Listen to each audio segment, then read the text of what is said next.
Hello, this is Dr. Paul Cottrell, and we're going to be talking about Mpox today.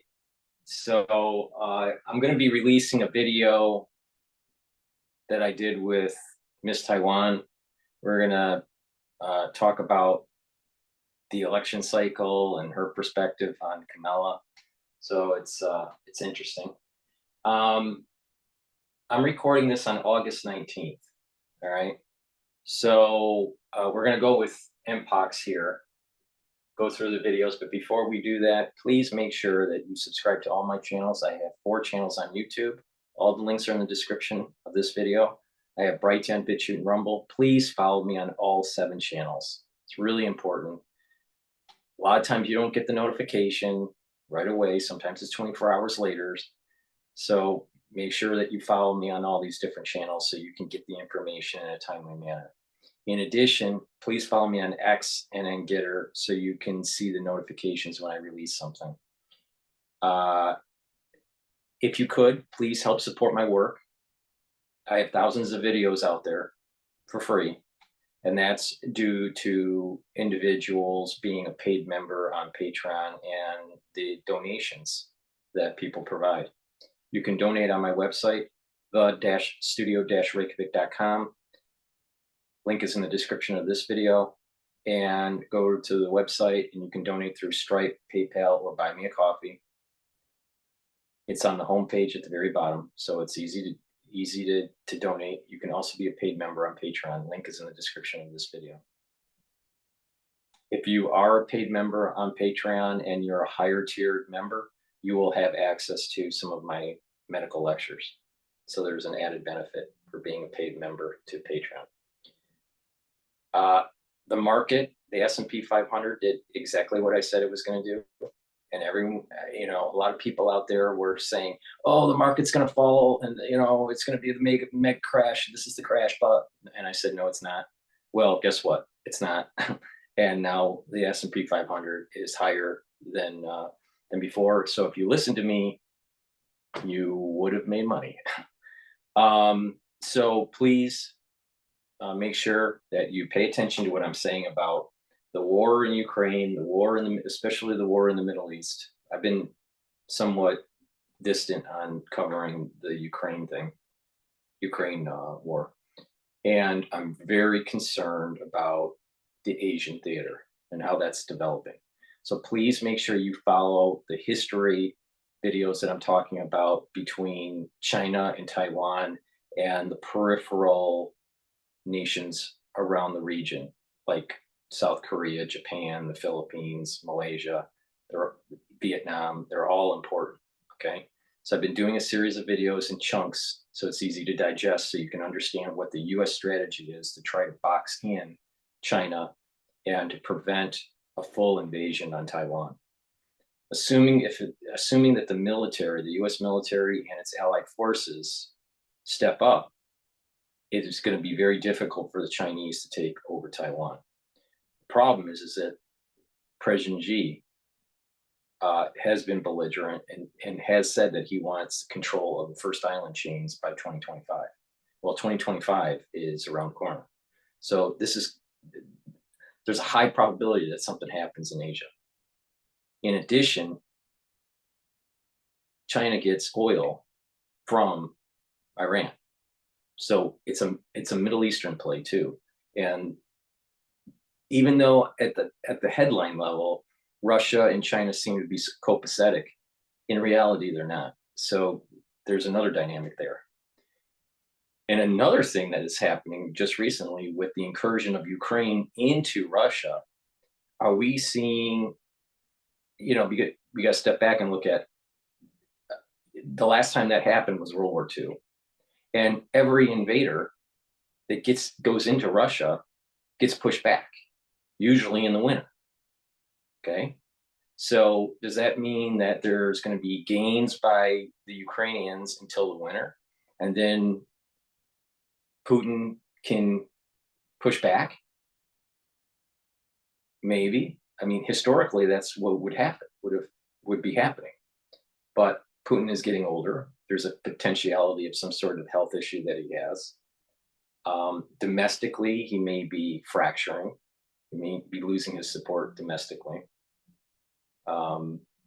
Is the military degraded to the point where there's going to be a rapid decline? Are we seeing, these are all questions I don't know the answer to, but are we seeing actually the last gasps of Russia, of and the last gasps of this, the end of the Cold War era? All right, you know, we in historians have said, well, the fall of the Berlin Wall, Gorbachev leaves, that the Cold War ends. No, really, it's all of those individuals that were part of the Cold War. And Putin was a KGB agent. He was in Germany when the Berlin Wall fell. So he is a child of the Cold War. So he has kind of still this Cold War mentality. When Putin dies off or leaves office, we may actually see the sunsetting of the children of the Cold War. All right. I think this concept of the dying off of the children of the Cold War is an important concept that needs to kind of be teased out and have further analysis on. So I don't know if there's going to be a surge by the Russians in the winter to push the Ukrainians back, which historically would be the case, or we're actually seeing the rapid fall of Russia.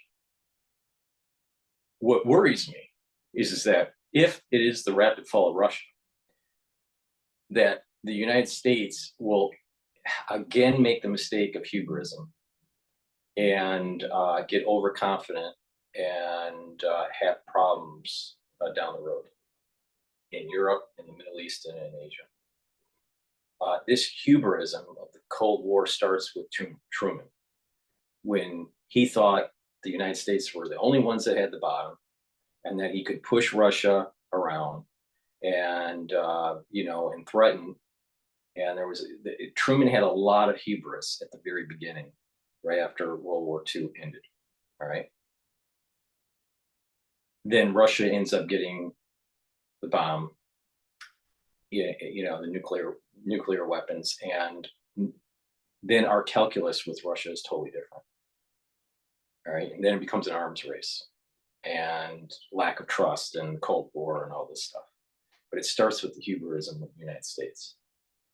All right, so, and you can see the hubrism of the United States when the fall of the Berlin Wall happened, and over the years, the encroachment of NATO. You also saw a hubris right after Desert Storm. So for the Gulf War in 91, 91. So 91. But so when we had, when we pushed Iraq out of Kuwait, there was this hubris of our military, the Joint Chiefs of Staff, the Pentagon. There was just this hubris of, how powerful these, at that time, these smart weapons or, targeted weapons were. And then we also unleashed, stealth bombers and stuff. That was the beginning of the unleashing of the stealth bombers and stuff. So there was a hubris that was starting with that. So there's these three cases of hubris with the US military. I'm afraid that that same hubris is going to rear its head up again if there's a rapid decline of leadership and of military prowess in Russia. This is a very important point that I'm making, because this is at this moment in time when you have hubris with the United States military, it ends up being a disaster. Okay, so with that said, please go to my store, the-studio-reykjavik.com, and get the products that I offer. I have structural nano silver products like Max 35, Max 14, and Silver Solution. You take a teaspoon of it a day. You just swish it in your mouth, you gargle with it 20 seconds or so, and then swallow it. Do that every day. If you're not feeling well, take a tablespoon or two a day. But for a daily routine, take a teaspoon. It's really important. What happens is you're neutralizing pathogens, you're improving your oral hygiene, and improving your gum line, and you're protecting that mucosal barrier within your oral cavity and down your esophagus. Really important, super important. If you do get the liquid bottles and you haven't already, please purchase an applicator set. You get a spritzer, a dropper, and a nasal spray. That way you can carry the liquid that's in here, in your bag or whatever. And I sell many types of supplements. All right. If you follow my protocol, you're going to be slowing down the aging process, boosting up your immune system. You're going to get healthy. You're going to have more energy. Okay. You're going to be neutralizing pathogens. You're going to, by boosting up your immune system, you're going to fare better during the cold seasons and during periods of time where you may be exposed to certain things. In addition, by boosting up your immune system, you're lowering your chances of other types of diseases such as cancers. So please go to my store, the-studio-reykjavik.com, and get supplements like the digestive enzyme complex. Why? This helps to break down proteins, lipids, and carbohydrates. It reduces the load on your pancreas. As we get older, our pancreas doesn't function as well. So it's really important to take a supplement to help break down those compounds. In addition, because of the aftershock of 2020, people have been getting clots or having cardiovascular events. There are enzymes in here that are fibrinolytic. The fibrinolytic enzymes that are in this supplement will help to break up clots. In addition, there are proteolytic enzymes in here to break up proteins, especially glycoproteins. Those are the things that are on the surface of viral particles, all right? So it's really important to break those apart too, all right? So improve your breaking down of the nutrients that you eat, but also help with reducing clot formation and breaking down glycoproteins, especially glycoproteins that you shouldn't be having in your body. So please go to my store, the-studio-reykjavik.com, and get this digestive enzyme complex. It's really important to take every day. If you work out and you exercise regularly and pretty intense, take this before your workout, because what will happen is that you're going to be breaking down your nutrients, your recovery nutrients, and quicker. You'll break that down quicker, and it'll help with the energy absorption. And that way, your whole workout, your recovery time will be quicker. So please go to my store, the-studio-reykjavik.com, and get the digestive enzyme complex. Cellular metabolism is really important, and the vitamin B complex helps with that. It's very important, especially B1 through B5 vitamins. They help with the mitochondria to help produce ATP.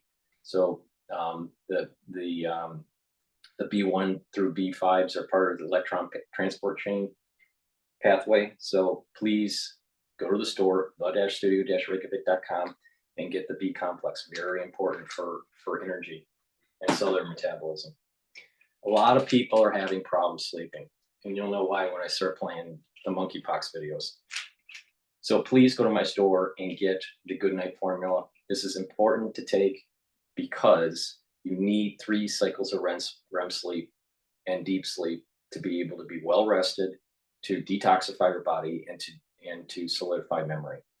If you are sleep deprived, you will have memory loss, you will build up toxins, and you will have less energy.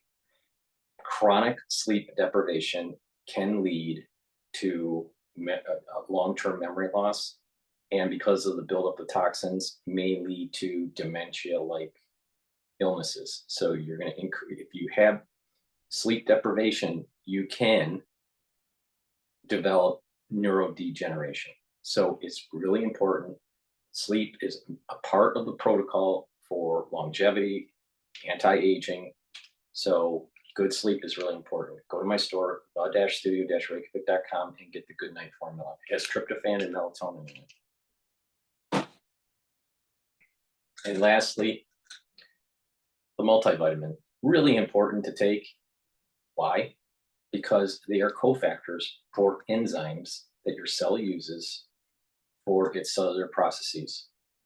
So please go to the store. This is an easy to digest multivitamin. You should be taking a multivitamin every day. Every day. This should be your daily routine. So please go to the store and get the multivitamin. It's the-studio-reykjavik.com. All right, so now what I want to do is I want to start playing some of these here. Now is what happened to my country. When they poll Americans, they find that a vast majority don't think the world is going to be.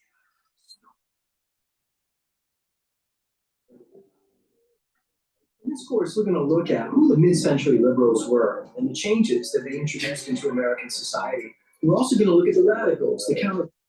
The situation constitutes a public health emergency of international concern. A sharp rise in Mpox cases across multiple African nations has led the World Health Organization to declare a global health emergency.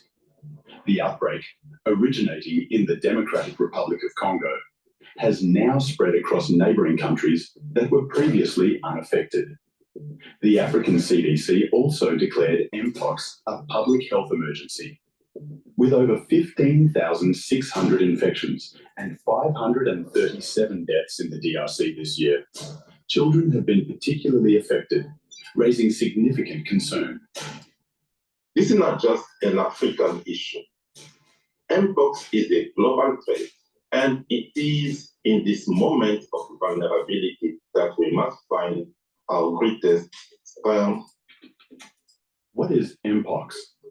Mpox is a viral disease caused by the monkeypox virus, first identified in 1958 and endemic to Central and West Africa. It presents with a skin rash and flu-like symptoms such as fever, sore throat, and headaches. The rash progresses through various stages, leading to pustules that eventually dry and fall off. Transmission occurs through direct contact with infected persons or contaminated materials. Most people recover within 2 to 4 weeks, though the illness can be more severe in children, pregnant women, and immunocompromised individuals. While no specific treatment exists, symptoms are managed with pain relief and antibiotics, and antiviral drugs are being explored for severe cases. In fact, if you look at the period, the most recent period, the number of cases in Africa is more than triple what it was when the peak was declared in 2022. Why is this outbreak alarming? The outbreak is driven by a new variant, Clade 1b, which spreads more rapidly and includes transmission through sexual contact. WHO Director General Dr. Tedros Adhanom Ghebreyesus warns that this outbreak is more widespread than previous ones, moving beyond isolated family clusters and crossing borders at an alarming rate. The detection and rapid spread of a new clade of Mpox in eastern DRC, its detection in neighboring countries that had not previously reported Mpox, and the potential for further spread within Africa and beyond is very worrying. It's clear that a coordinated international response is essential to stop these outbreaks and save lives. What are the implications for Australia? Although no cases from this outbreak have been reported outside Africa, Australian health authorities are on high alert. Experts warn that as the virus evolves and becomes more transmissible, the risk of a pandemic grows. Mpox poses the greatest threat in regions with limited healthcare. But as the virus changes, every country faces potential risk. Vaccines are key to controlling Mpox, but access in Africa remains a major challenge. The African CDC reports only 200,000 doses are available, far short of the 10 million needed. To address this, the WHO has fast-tracked approval for 2 Mpox vaccines to improve access, especially in lower-income countries.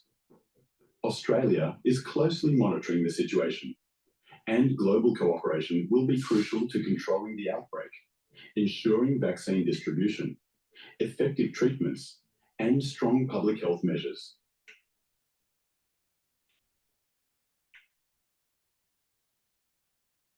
Today, not tomorrow, not next week. Today is the day I hope you will donate to support our movement. No. Okay. All right. Now what I want to do, this is going to be the SABC news. But South African But virologists say before we do that, please go to my store, the-studio-reykjavik.com, and get the clarity factor. This will get rid of brain fog. It will help keep those neurons firing, keep that neuroplasticity. If you're taking this every day, this is going to allow you to concentrate on your work or your school. It'll help you even if you're retired, and just to stay focused. And this should be a daily routine that you do. You should be taking every day to keep those neurons firing.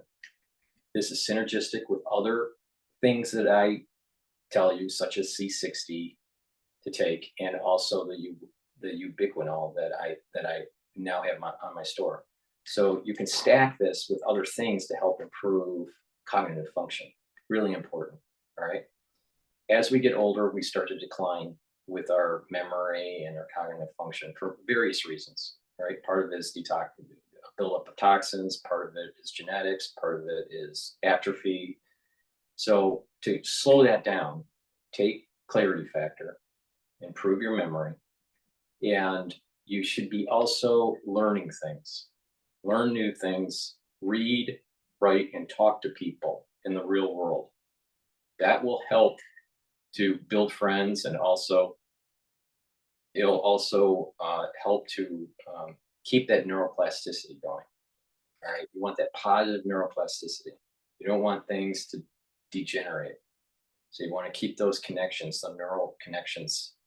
If you do that, then what you're going to notice is that your memory is improved, your cognitive function is improved, even controlling your muscles improves. Now, when you couple that with balancing exercises and some weight training, your whole neural health will start to improve. Really important. All right. There's no magic bullet to stop aging, but there are many things that you can do to slow it down, and in some cases reverse. So please go to my store, the-studio-reykjavik.com, and get the clarity factor. Now, I was mentioning about ubiquinol. This is a new product that I have on my store. All right, I have 5 new products on my store that I just released yesterday. Ubiquinol is the active form of CoQ10. CoQ10 does many things for your body. It helps with your heart health. It helps to bring down inflammation, which is really important to help to boost up your immune system. It's an antioxidant, which is really important to soak up those free radicals. So it's synergistic with C60 and resveratrol, but it also helps with cognitive function. And so it is a good stack with clarity factor. So if you want to improve cognitive function, if you want to improve your heart health, bring down inflammation, and have a good antioxidant, ubiquinol is a great supplement. Ubiquinol is the active form for CoQ10. So this is important to take it every day. All right. So please go to my store, the-studio-reykjavik.com, and get the ubiquinol.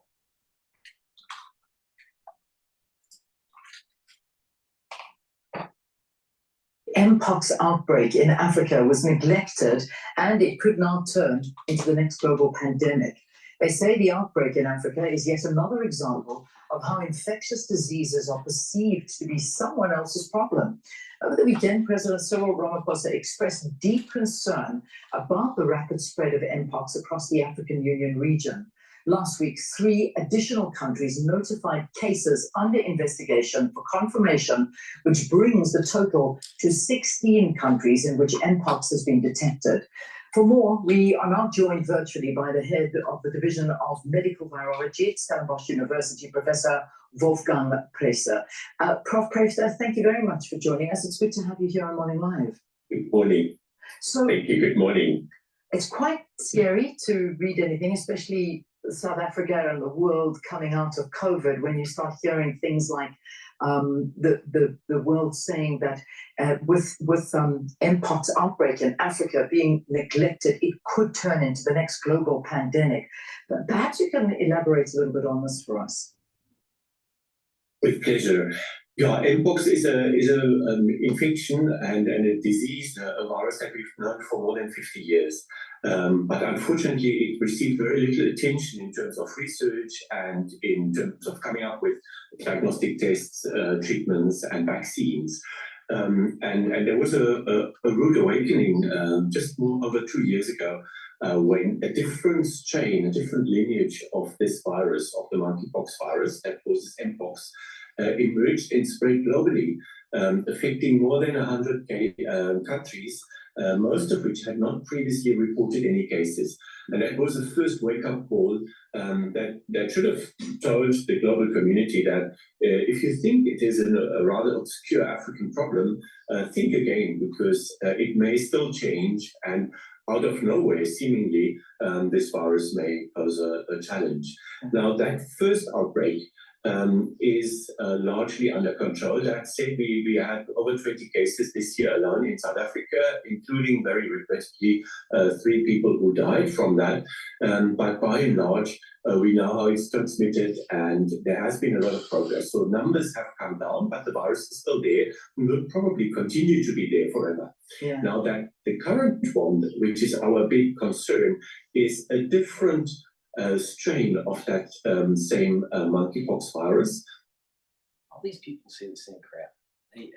Have you heard any of them tell you about the E3 protein? Did you hear any of them telling you about how the innate immune system is shut down?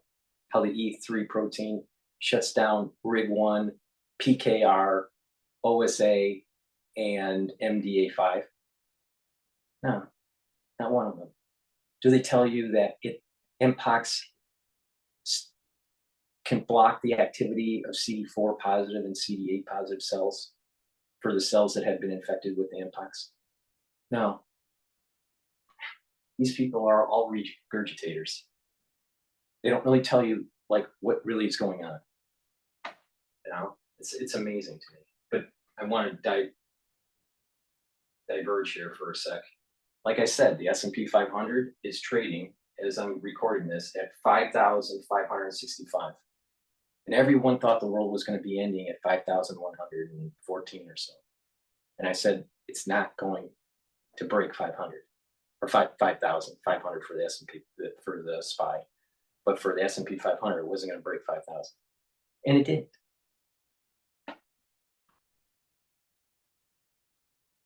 So where are those experts out there telling you how the market is going to be? Did they apologize? Did they say, you know what, their forecast of the S&P 500 was wrong? I haven't been wrong on the S&P 500 going all the way back to 2020. I told you how it was all going to play out, and it did, and how to play it, and how to save your 401k, or how to, you know, grow your nest egg. If you pay attention, you're going to improve your health, and you're going to improve your financial situation. All right, going back to Mpox and the experts. And whereas before we thought it is something that one acquires by contact with small mammals that carry this virus naturally, it now seems that also in the Great Lakes region, in Eastern DRC, this virus is being transmitted from person to person. And that, of course, puts it on a very different level. And we've already seen spread to neighboring countries. And unless something is done about it urgently, there is, of course, the clear risk that this virus will be spread internationally as well. And that is what we are trying to prevent. So we have, I mean, obviously, I don't know if those numbers have been increased, but we do know that in terms of the numbers, there are about 17,000 cases that have been spoken about here on the continent, but outside of the continent, there are 2 cases that we know of. I think one in Sweden and one in Pakistan, but I'm not sure if there are any more of these, and what strain are we dealing with here? Yeah, we are dealing with this so-called clade 1b virus, which is of the 2 strains that there are, clade 1 and clade 2, is the more dangerous one. It's the one that causes more severe disease and also is more likely to lead to death. And then that is the one that is now has now started spreading from human to human. I'm not quite sure whether the Pakistani case has been confirmed as belonging to this very. I'm pretty sure that he doesn't know much about the 191 proteins that are in Mpox.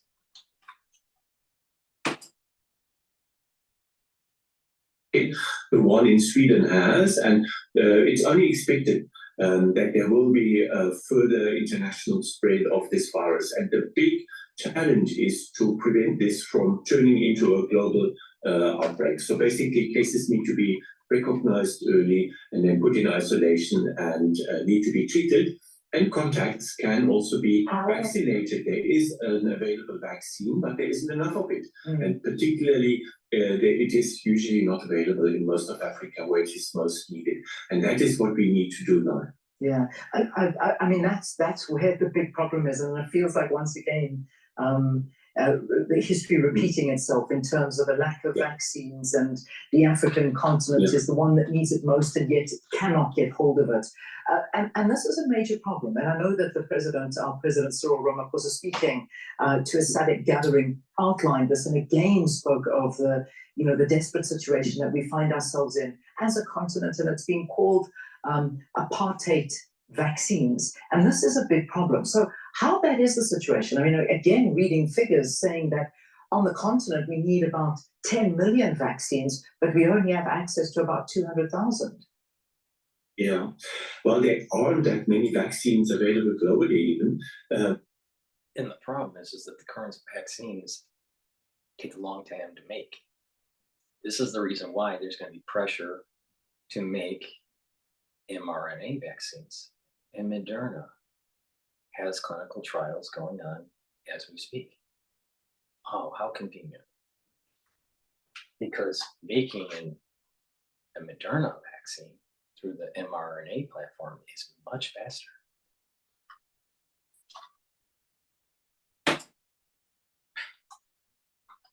Firstly, because they were produced in anticipation of a possible bioterrorist or biowarfare attack using Mpox virus. So they are basically left over from that attack. There was a stockpile. But again, much of it has been used to control the global outbreak that happened 2 years ago, and that was largely successful. So there isn't that much left, and producing more will take time and effort, and of course needs substantial funding. And that is the big challenge, because now we are talking of a population of several million people that could benefit from that vaccine if they had access to it. May I just add, regarding the figures, you will find different figures circulating regarding the situation in Eastern DRC.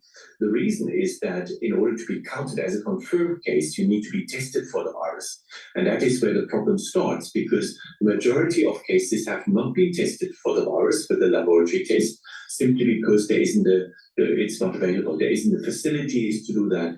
And that's the first challenge. So the large figure is actually suspected cases. Some of them may not have this infection, others will go unrecognized, but we don't even have enough testing being done currently in order to recognize the magnitude of the problem. And without testing, you don't really know that well how it is spread, who is affected, where it is going. So that's one of the things that also need to be done urgently. We need to get tests on the ground And that's quite something, because these are PCR tests, so it's not unfortunately not a simple rapid test like we knew it from COVID times. This requires more. It can be done, but it requires a major investment and lots of resources to be deployed in order to understand who is infected, who would benefit, who are the contacts, who could benefit from vaccination. So that's just one component of a much bigger intervention that is needed. Yeah, I know the World Health Organization had committed a sum towards it and said that it may in the next couple of days add more to what has already been put into that fund. But one does know that it's probably not enough, certainly not where we're seeing quite a dramatic spread of this. I mean, we don't want to create alarm, because I think that's, we've learned that lesson. We need to be. We don't want to create alarm. But the problem is that chickenpox, which is a herpes virus, is somewhat benign. It could hurt you, but it's somewhat benign. Smallpox is a pox virus that could kill you, all right? Really bad. Smallpox is really bad. Mpox is not as bad as smallpox, but Mpox is in the middle, if not a little bit more biased towards Mpox is a little bit more biased towards smallpox, on the spectrum of severity. All right, so keep that in mind. If you remember how fast chickenpox spreads, by bedding, by clothing, contact at school, on the playground. It's so easy to contract chickenpox. It's the same thing with smallpox or Mpox.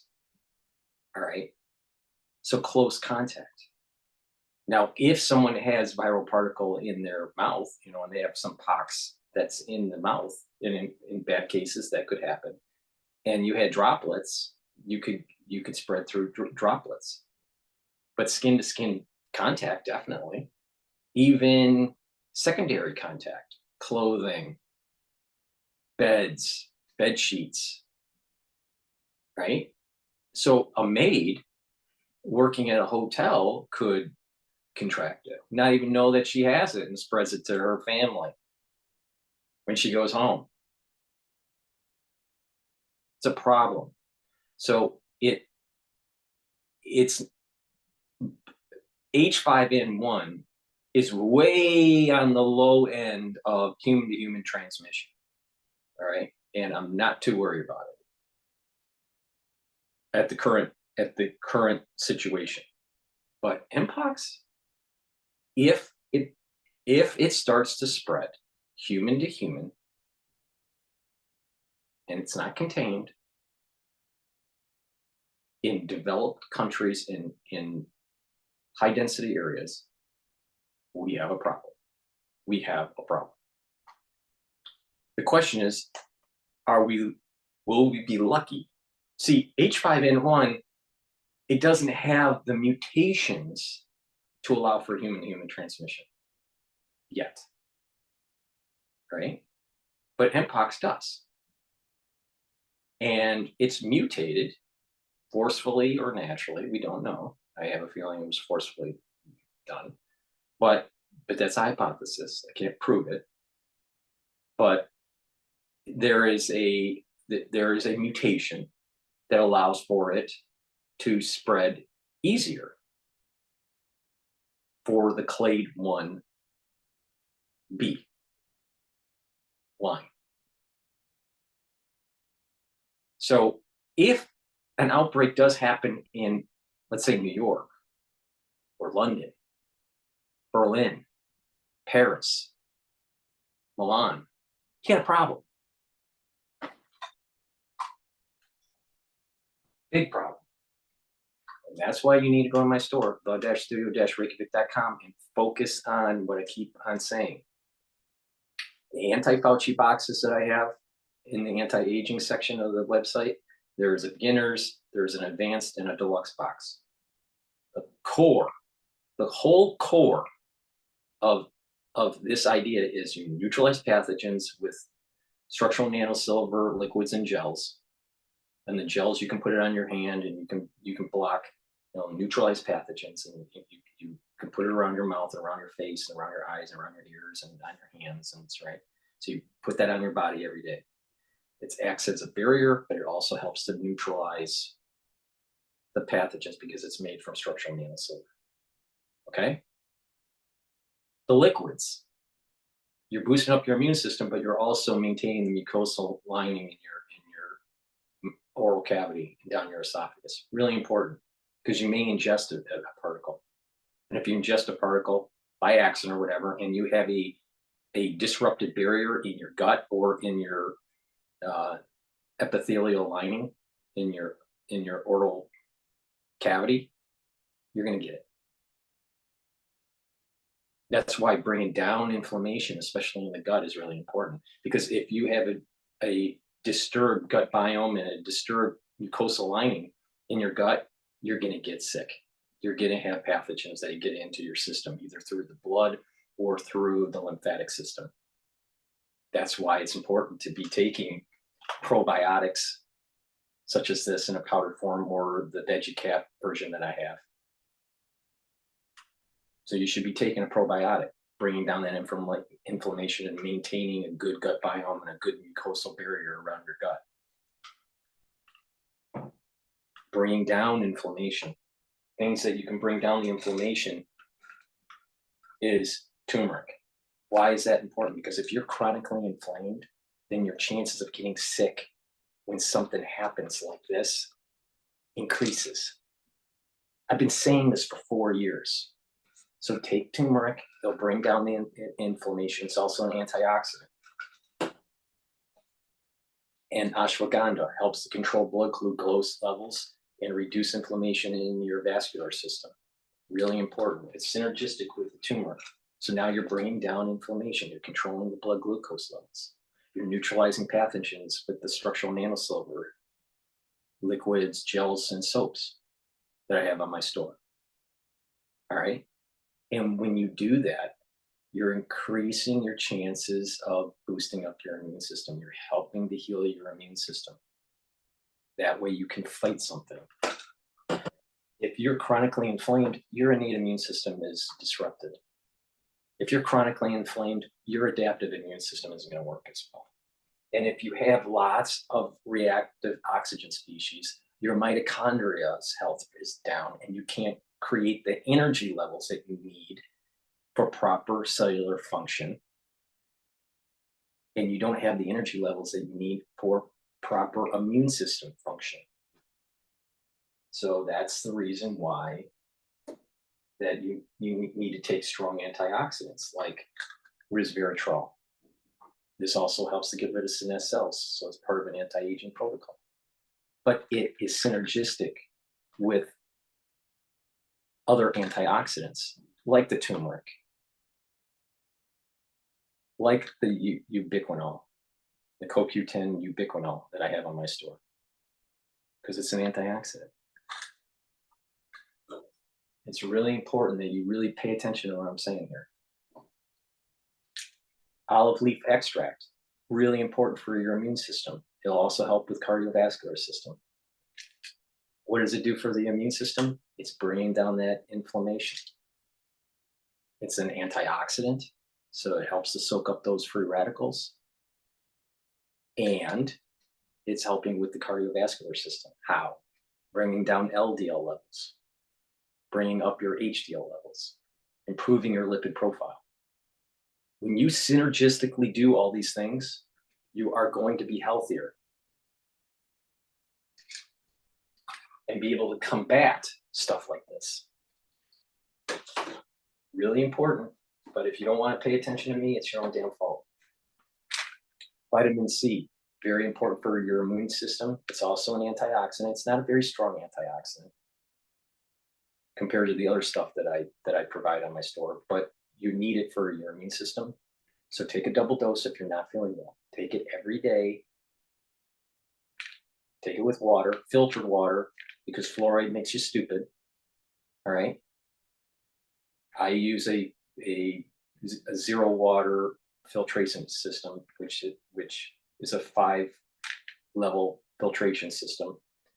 that gets rid of heavy metals. It gets rid of for many of the forever chemicals that are the PFAS chemicals. So, you know, filter your water, get the fluoride out. That's really important because that weakens your immune system and it makes you stupid. All right. Fluoride makes you stupid. Get it out of your food, out of your water. All right. So filter your water. It's really important. Stop eating processed foods because there's a lot of crap in there. And there's heavy metals and stuff like that and chemicals in it that are bad for you, that does endocrine disruption on your body. So you need to stop putting stuff in your body that is bad for you. The processed foods and unfiltered water. All right. Filter your water. It's important. Very, very, very important. Stop eating the processed foods. Stop eating the sugary foods. And then you'll notice that your immune system and your endocrine system is getting back into balance. And it's going to be more robust over time. So take the vitamin C, take it every day, drink it with filtered water. If you're not feeling well, take a double dose of it. It also helps. Vitamin C is also good for your skin.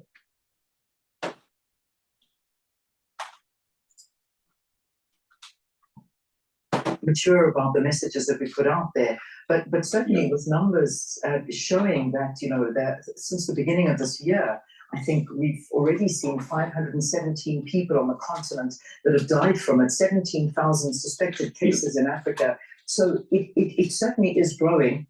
Is it cause for alarm, or are we sort of just educating ourselves at this point? Absolutely. No, I agree with you. It's something that people need to be aware of. So that if cases occur, and fortunately here in South Africa, we have very good structures for testing. So various laboratories, including the NICD's lab, can test for it and do so. And what we want is a situation which we have probably achieved at the moment, in where people are aware of it.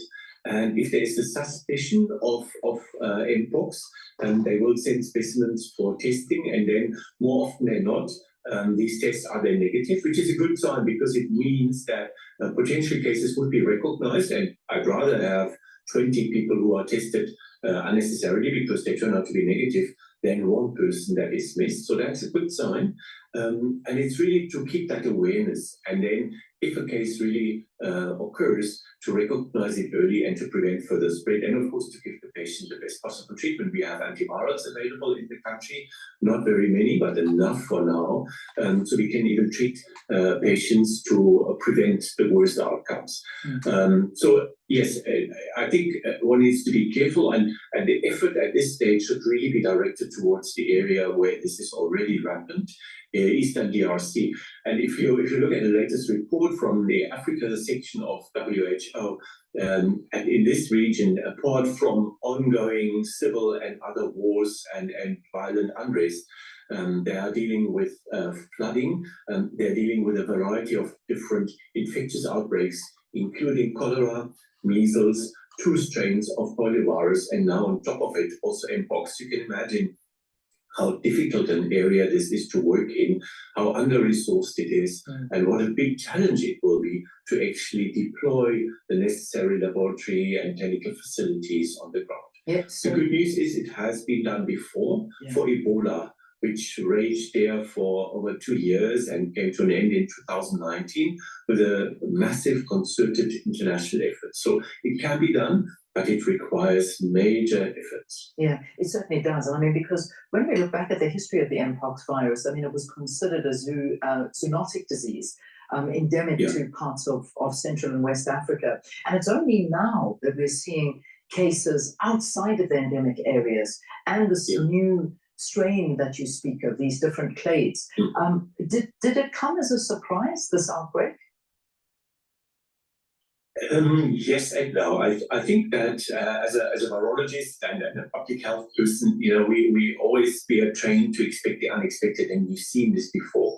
But this shift from being an infection. What's the chances of a second potentially major pandemic happening in the middle of an election in the United States? that so happens to be an election with Donald J. Trump. That's problematic. In addition, what's the chance of a major pandemic happening with a potentially major shift in Western and Russian relations with this whole Ukraine war? And what's the chances of a major pandemic starting to happen in the middle of this huge crisis that we have in the Middle East? Now, I've been, alive for more than 50 years, and the Middle East has not been in more turmoil, especially the spread of war with the other peripheral nations and the use of unconventional warfare than ever before, at least for my existence, and most likely yours too.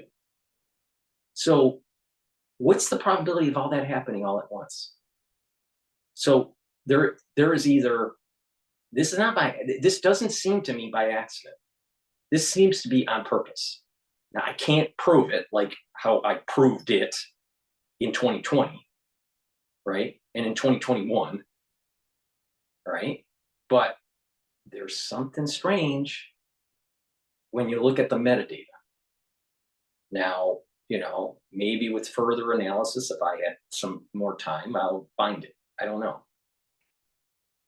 But it seems to me that there was an enhancement of clade 1 that turns into clade 1b that was enhanced and released.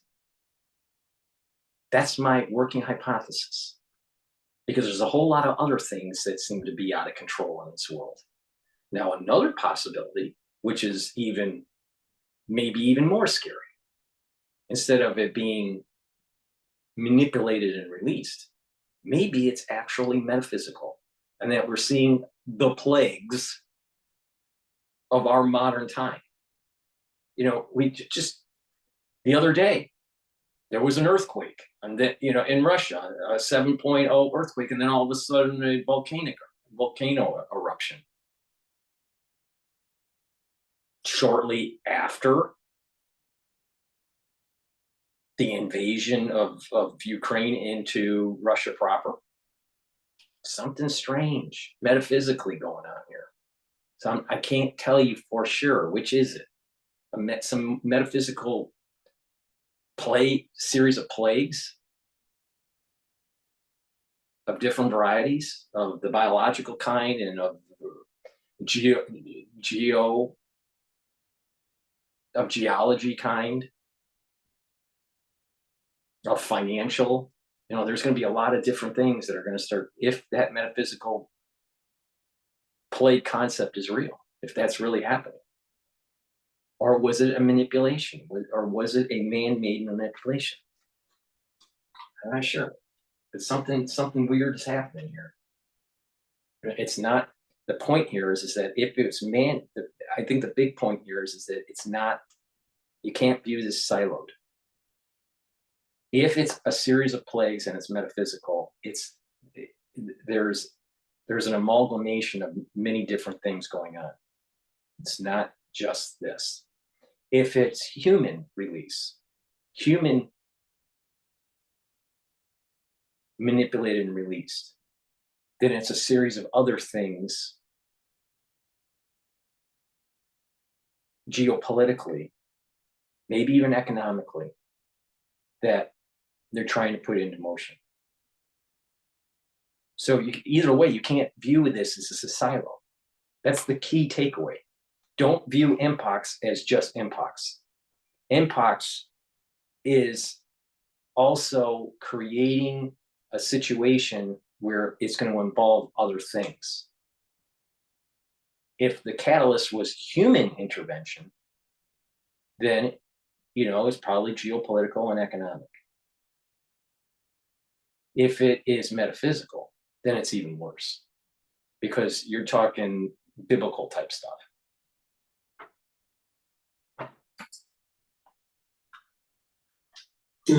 Which is acquired through very clear risk factors, i.e. going out and hunting small mammals, often for the bushmeat trade, and then consuming them, which is quite defined and only occurs in certain areas of tropical Africa. So, that is the reason why there was major international concern about it.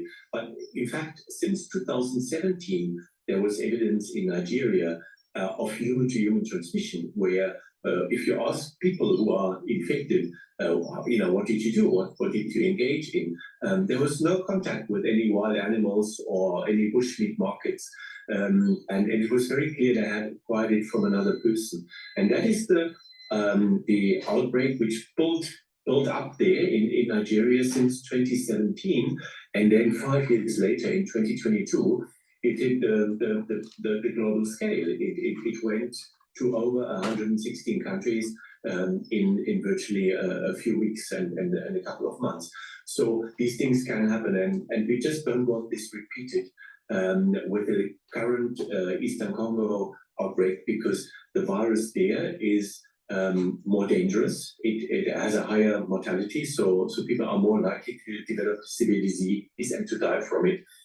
And if we let it smaller in the areas where it is rampant now, it's of course it's a humanitarian issue in the first place, but there is also the risk that the virus builds up momentum and sooner or later it's spread more widely and possibly globally. And that is really what we can still prevent, and we have to do this now. Otherwise, we're going to be dealing with a big problem in a few months to maybe a few years from now. So clade 1 is the one of major concern at the moment. In terms of its spread, how is it spread? Obviously, we do know that it's we've been speaking about it being sexually transmitted and other ways. But I'd love you to give a bit more clarity again, because these are things we need to talk about. Is the spread and the signs to look out for if you have in fact got it or picked it up. So spread is through very close contact, intimate contact, including sex. By the time you find out that you have it, it's too late. Because you might have a fever, you might not be feeling well, you may be feeling a little lethargic. Then all of a sudden, pox comes up. You may not even think that it's Mpox. It may be chickenpox, especially on young kids. Then all of a sudden, it's worse. It's too late. That's part of the reason why testing is going to be really important. Contact, probably also in a family setting, a household setting. It's fortunately not extremely contagious. So it's not a virus, unlike SARS-CoV-2 that goes COVID or influenza. It's not something that you can catch by just sharing a ride in the lift or a ride on the bus. In a taxi with somebody. So it requires... It's going to need close contact. You're touching their skin, you're touching their clothing, or things that they've touched. If that piece of clothing or that bag or whatever they've touched has viral particle on it. That's how it's going to spread. It's not aerosolized. It's not airborne, right? But if you have a droplet, like I said, if there's a viral particle in this person's mouth, but for it to happen in that case, it's probably noticeable on their skin. Then a droplet. So maybe droplet transmission may be happening in the care facilities, the hospitals, the clinics. So it's not just your own little world of life, but also what's going on in the clinical setting. And in those cases, with the clinical setting, it may be actually even more severe because the patients are most likely higher, have higher infectivity. They're farther along in the Mpox disease progression. And you're treating, if this gets to a developed nation and it takes hold, then in these care facilities, hospitals or clinics, there's going to be more patients that are like that. So the doctors and the nurses are going to have a higher exposure rate. And when you have a higher exposure rate, the chances of contracting is even higher. Now do you understand why it's important to pay attention? But there is we may, again, we're being blessed and cursed. We may be lucky and it doesn't take hold in an outbreak in developed nations. But if it does, we have a problem.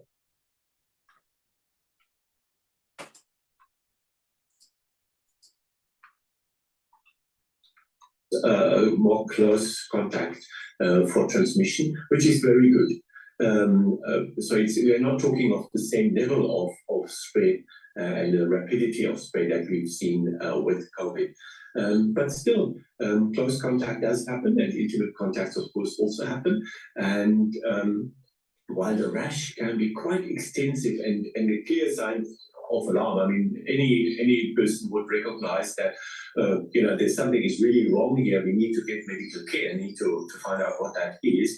It can also be more discreet, and in fact, quite a few of the people who got it don't remember who gave it to them, from whom they became infected, which means that the lesions were very discreet and probably mistaken for something else. And the contrary also holds. I mean, many cases, you might have seen 2 weeks ago or so, there was a moment of panic in South Africa about a pupil, a learner at a school with Mpox, and the school being quarantined. That was, of course, not Mpox, that was chickenpox, which can look very similar. And so, one needs to also look into these cases properly to see, is it truly Mpox or not? And then if it could be, to test. So it's close contact with people, and at the moment, and it doesn't bring up the weakening of the immune system in a post-2020 era.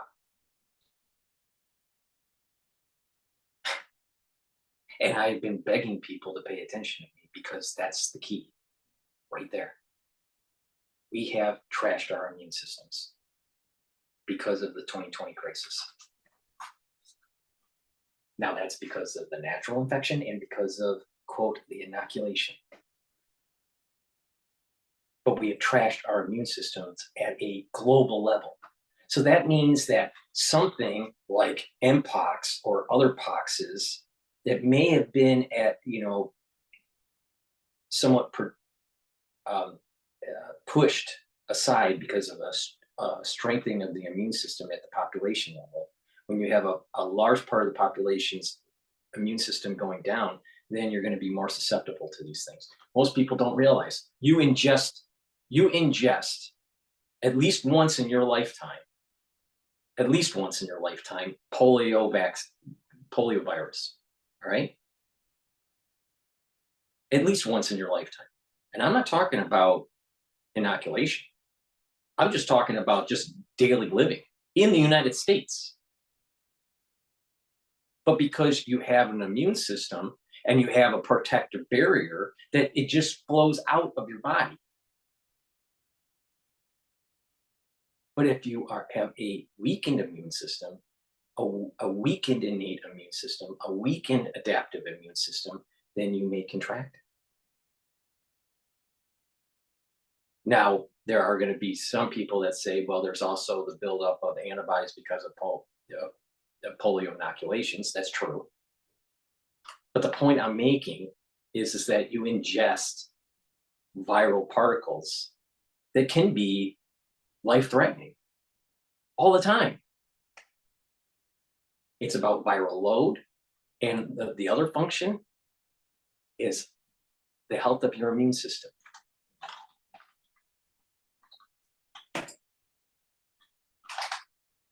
So we expect a close link to the country of origin. So if somebody has been traveling and has been to Central Africa, is now returning with a rash that seems unusual and that I haven't had before, this is now clearly a reason to check it out. Yeah, all right. Thank you so much, Prof. Thanks for giving us all of this information about Mpox. Prof. Wolfgang Preiser, Thank you, doctor, for not telling us much about anything. Pay attention to Dr. Paul Cottrell. It's about the E3 protein. It shuts down the innate immune system. It shuts down PKR. It shuts down your interferon that's in your cells, your cellular interferon, which helps with the cascade, with the inflammatory response. It shuts down OSA. It shuts down RIG1. It shuts down MDA5. It shuts down your apoptosis pathways, so the cell can't die. Oh, and by the way, Mpox has found a way to not activate CD4s and CD8 cells, so an infected cell doesn't die. He didn't mention that at all, not once. Nor did he say that the immune systems are trashed because of the 2020 crisis. This is why you really need to pay attention to polymaths like myself, because most of the people out there that are talking about Mpox, they don't know what the fuck they're talking about. Same thing with what happened in 2020. Most of the quote experts out there didn't know what they were talking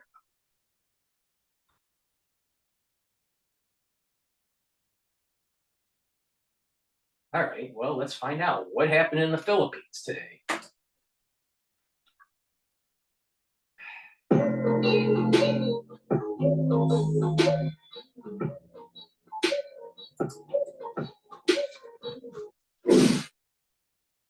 A new case of Mpox, formerly known as monkeypox, has been recorded in the country, according to the Department of Health. The DOH says it received information on a newly recorded Mpox case on August 18. This is the first case of Mpox in the country this year, raising the overall logged cases nationwide to 10.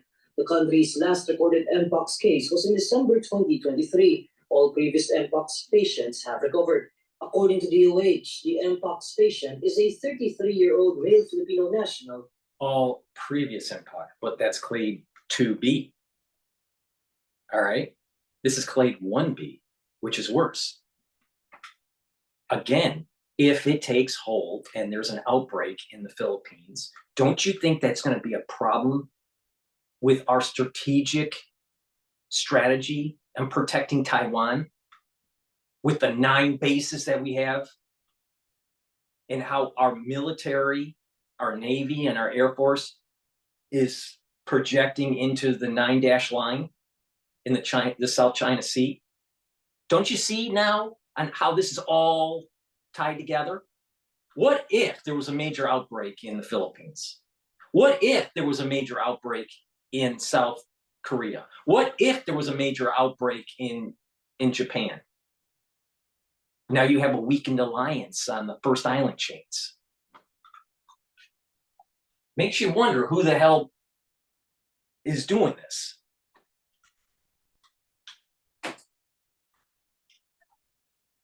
Sites in the National Capital Region.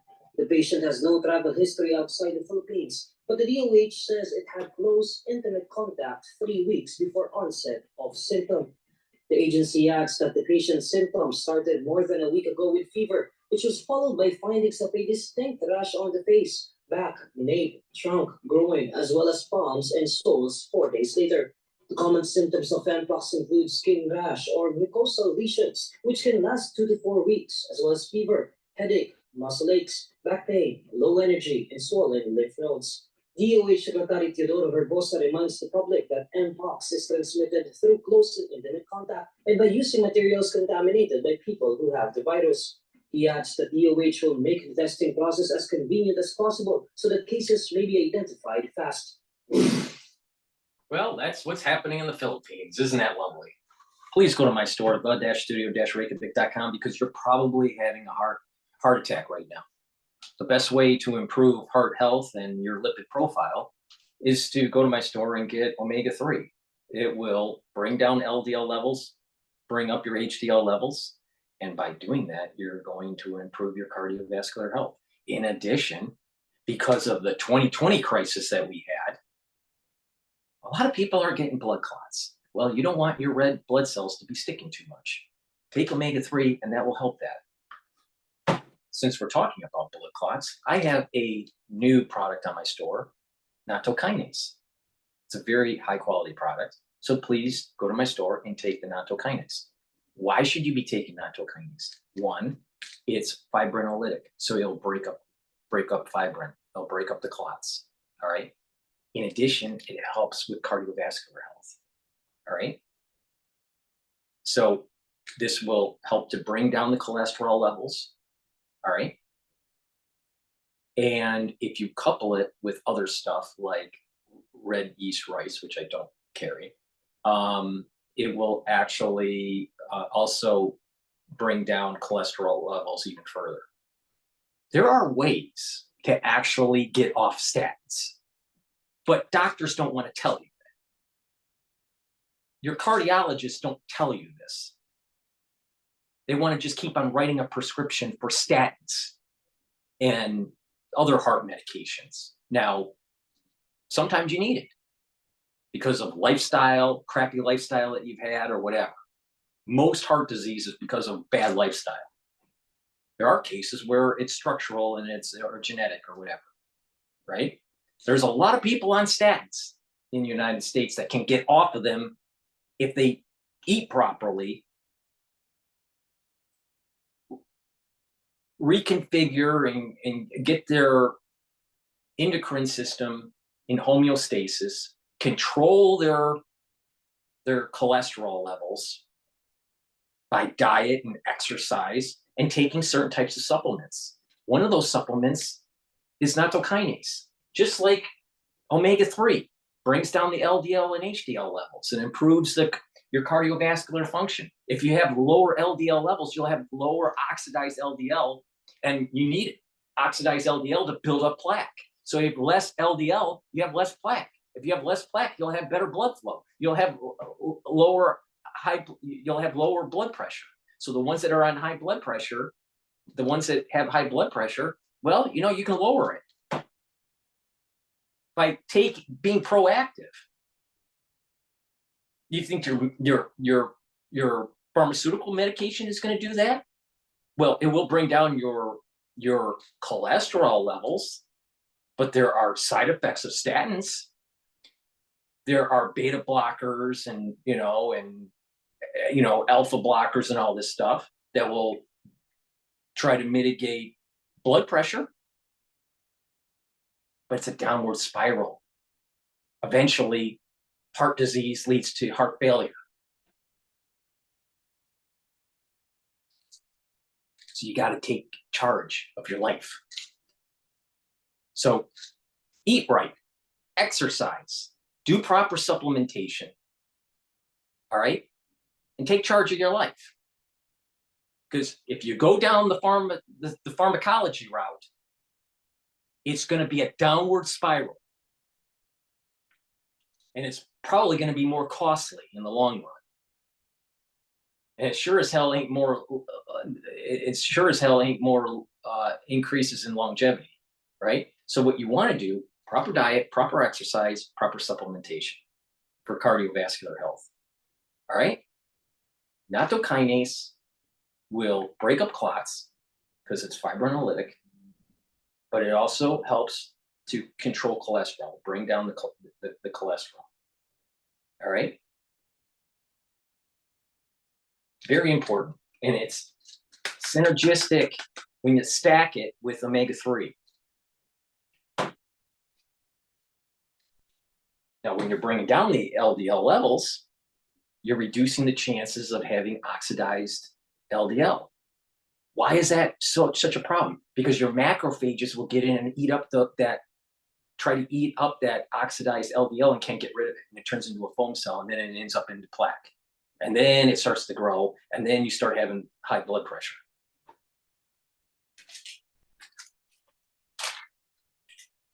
So another synergistic thing to do is to take C60.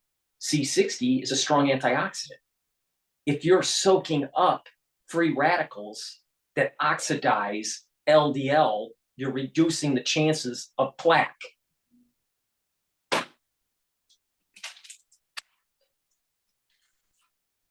I'm telling you, MDs, they're not telling you the full story on how to improve your health.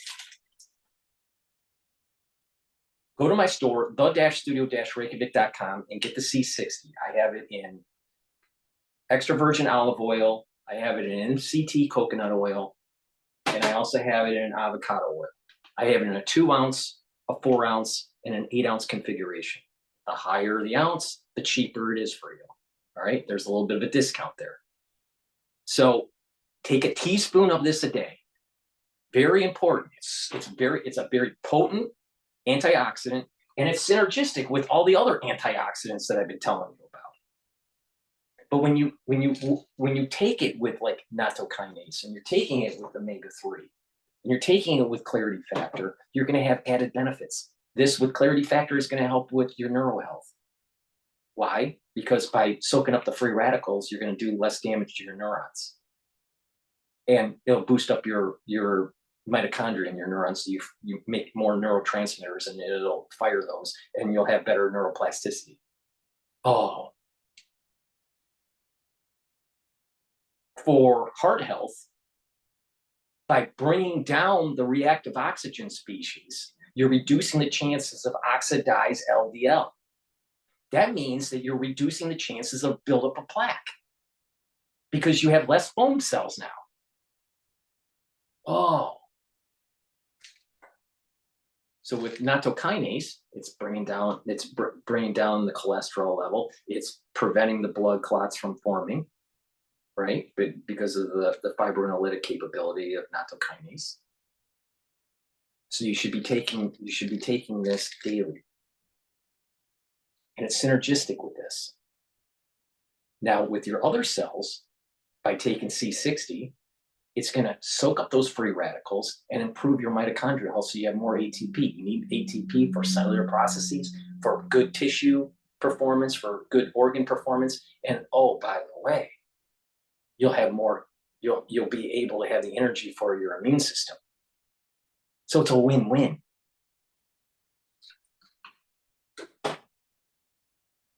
So please go to my store, the-studio-reykjavik.com, and get the C60. It's a very strong antioxidant.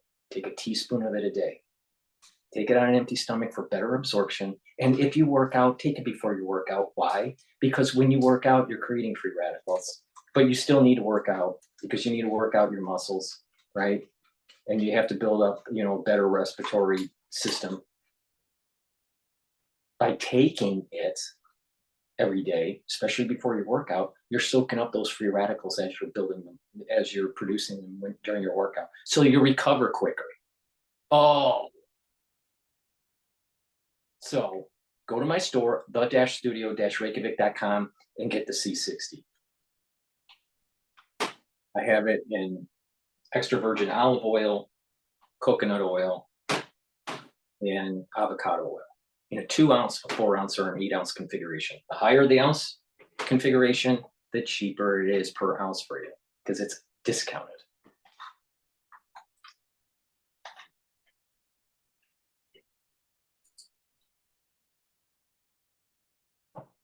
A lot of people ask us, what's the difference between mud water and mushroom coffee? First, we are mushroom coffee. Mushroom coffee is sort of what it sounds like, acidic, processed. The Mpox virus triggers the World Health Organization's highest state of alert. Democratic Republic of Congo has reported the majority of cases, but infections have been recorded in Sweden and Pakistan. So, who's at risk?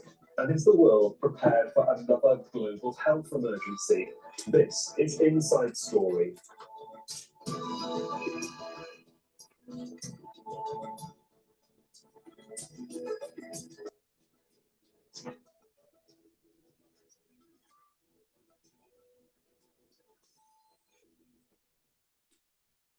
Welcome to the program. I'm Sahil Rahman. The World Health Organization has issued its highest state of alert after a surge of Mpox virus infections in the Democratic Republic of Congo. Cases have now emerged far beyond the country's borders, showing how contagious the disease is and the international risks that it poses. Within the DRC, more than 7 million people have been displaced by decades of conflict, many forced to live in crowded conditions where the disease can run rampant. But in a nation of 100 million people and fighting in the East, vaccination is a huge challenge. And there's a shortage of vaccines with only a small number approved for use globally. So can the DRC get the help it needs? Is the world prepared for this outbreak? And can the spread be stopped? We'll be putting that to our guest shortly, but first, Kulsum Sharif has this report. A city at the heart of an armed conflict in Eastern Democratic Republic of Congo for decades is now on the front lines of another battle. Goma is ground zero in the latest outbreak of Mpox. The rapidly spreading infectious disease is sending patients to this makeshift hospital in North Kivu province. At first, I felt a headache, fever, muscle pain, and pain in my groin. After spots started to appear on me, I thought it must be an infection. My body has completely changed. The nation has reported around 16,000 cases this year and most of the deaths. It led the World Health Organization to trigger its highest international alert as a global health emergency on Wednesday. The virus spreads through close physical contact with someone who's infectious, contaminated materials, or infected animals. I am worried. We have been shown images on the phone and on TV of people who are suffering from the same illness. I'm scared and I'm so worried. Mpox, formerly known as monkeypox, was first detected in research monkeys in Denmark in the 1950s and in humans in Congo in 1970. But the recent strain appears to spread more easily. The WHO says infants and children are more at risk. 75% of cases are in children under 10. Only 25% are in adults between 15 and 50 years old.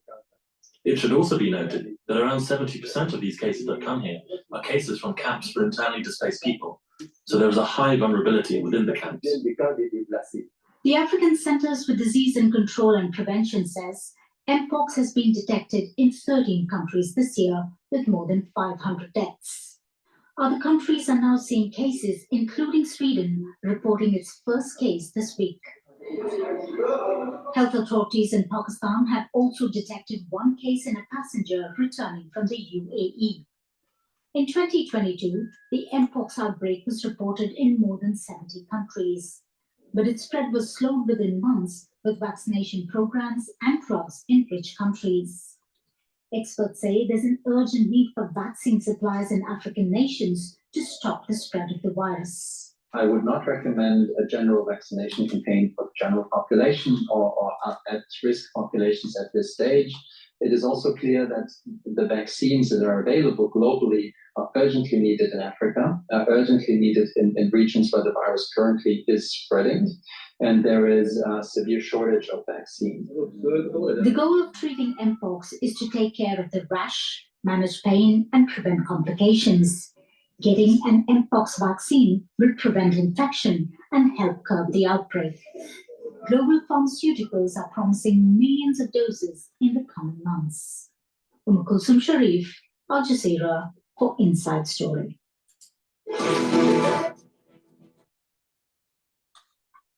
Please go to my store, the-studio-reykjavik.com. Make sure you get the olive leaf extract. It's important. It'll help to boost up your immune system and help with your cardiovascular system. It'll bring down inflammation. All right. That will help with the immune system.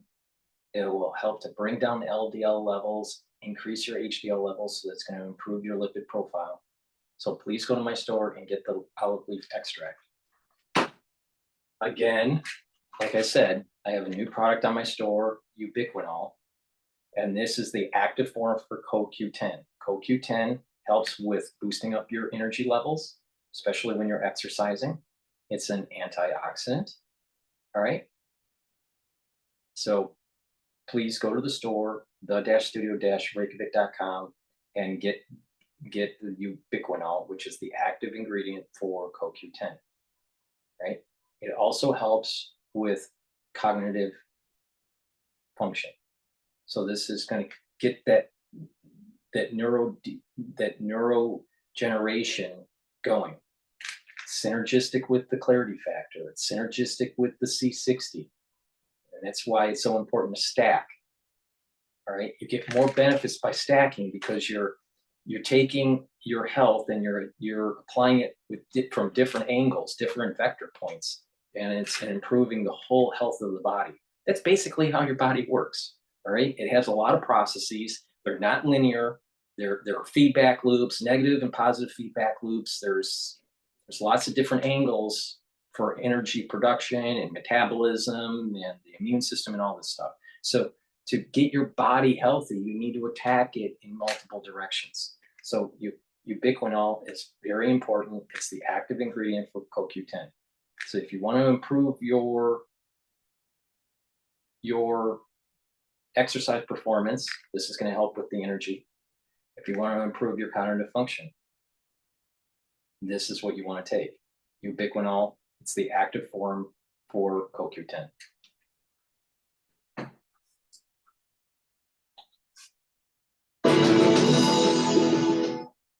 So let's bring in our guest for this edition of Inside Story. In Geneva, Margaret Harris, spokesperson for the World Health Organization. In Goma, David Monkley, director of the aid agency World Vision's Operations in Eastern DRC. And also in Geneva, Mukesh Kapila, Professor Emeritus of Global Health and Humanitarian Affairs at the University of Manchester. He too was formerly Director for Emergencies at the WHO. All welcome to all our guests. Dr. Harris, can I just begin with you in Geneva? How worried should we be about this outbreak? It's focused in Africa, but as we see now, it is spreading. Be vigilant, but don't worry. But, you got to make sure you're prepared. And if it starts to do an outbreak in the developed nations like the United States or in Europe or in Canada, yes, even Canada, right? Then you got a problem. It also becomes a problem if there's an outbreak along the first island chains, because it may be the impetus of China making their move on Taiwan. Oh, that sounds crazy, Paul. Don't panic. Be prepared. Make sure that you stock up on certain things for your health. Food and other supplies, even medications if you're on medications, and just be prepared. All right, because if there's an outbreak, there's going to be a problem. But that doesn't mean that it's guaranteed to be an outbreak in the developed nations. But it is a fact that clade 1b is worse than clade 2b.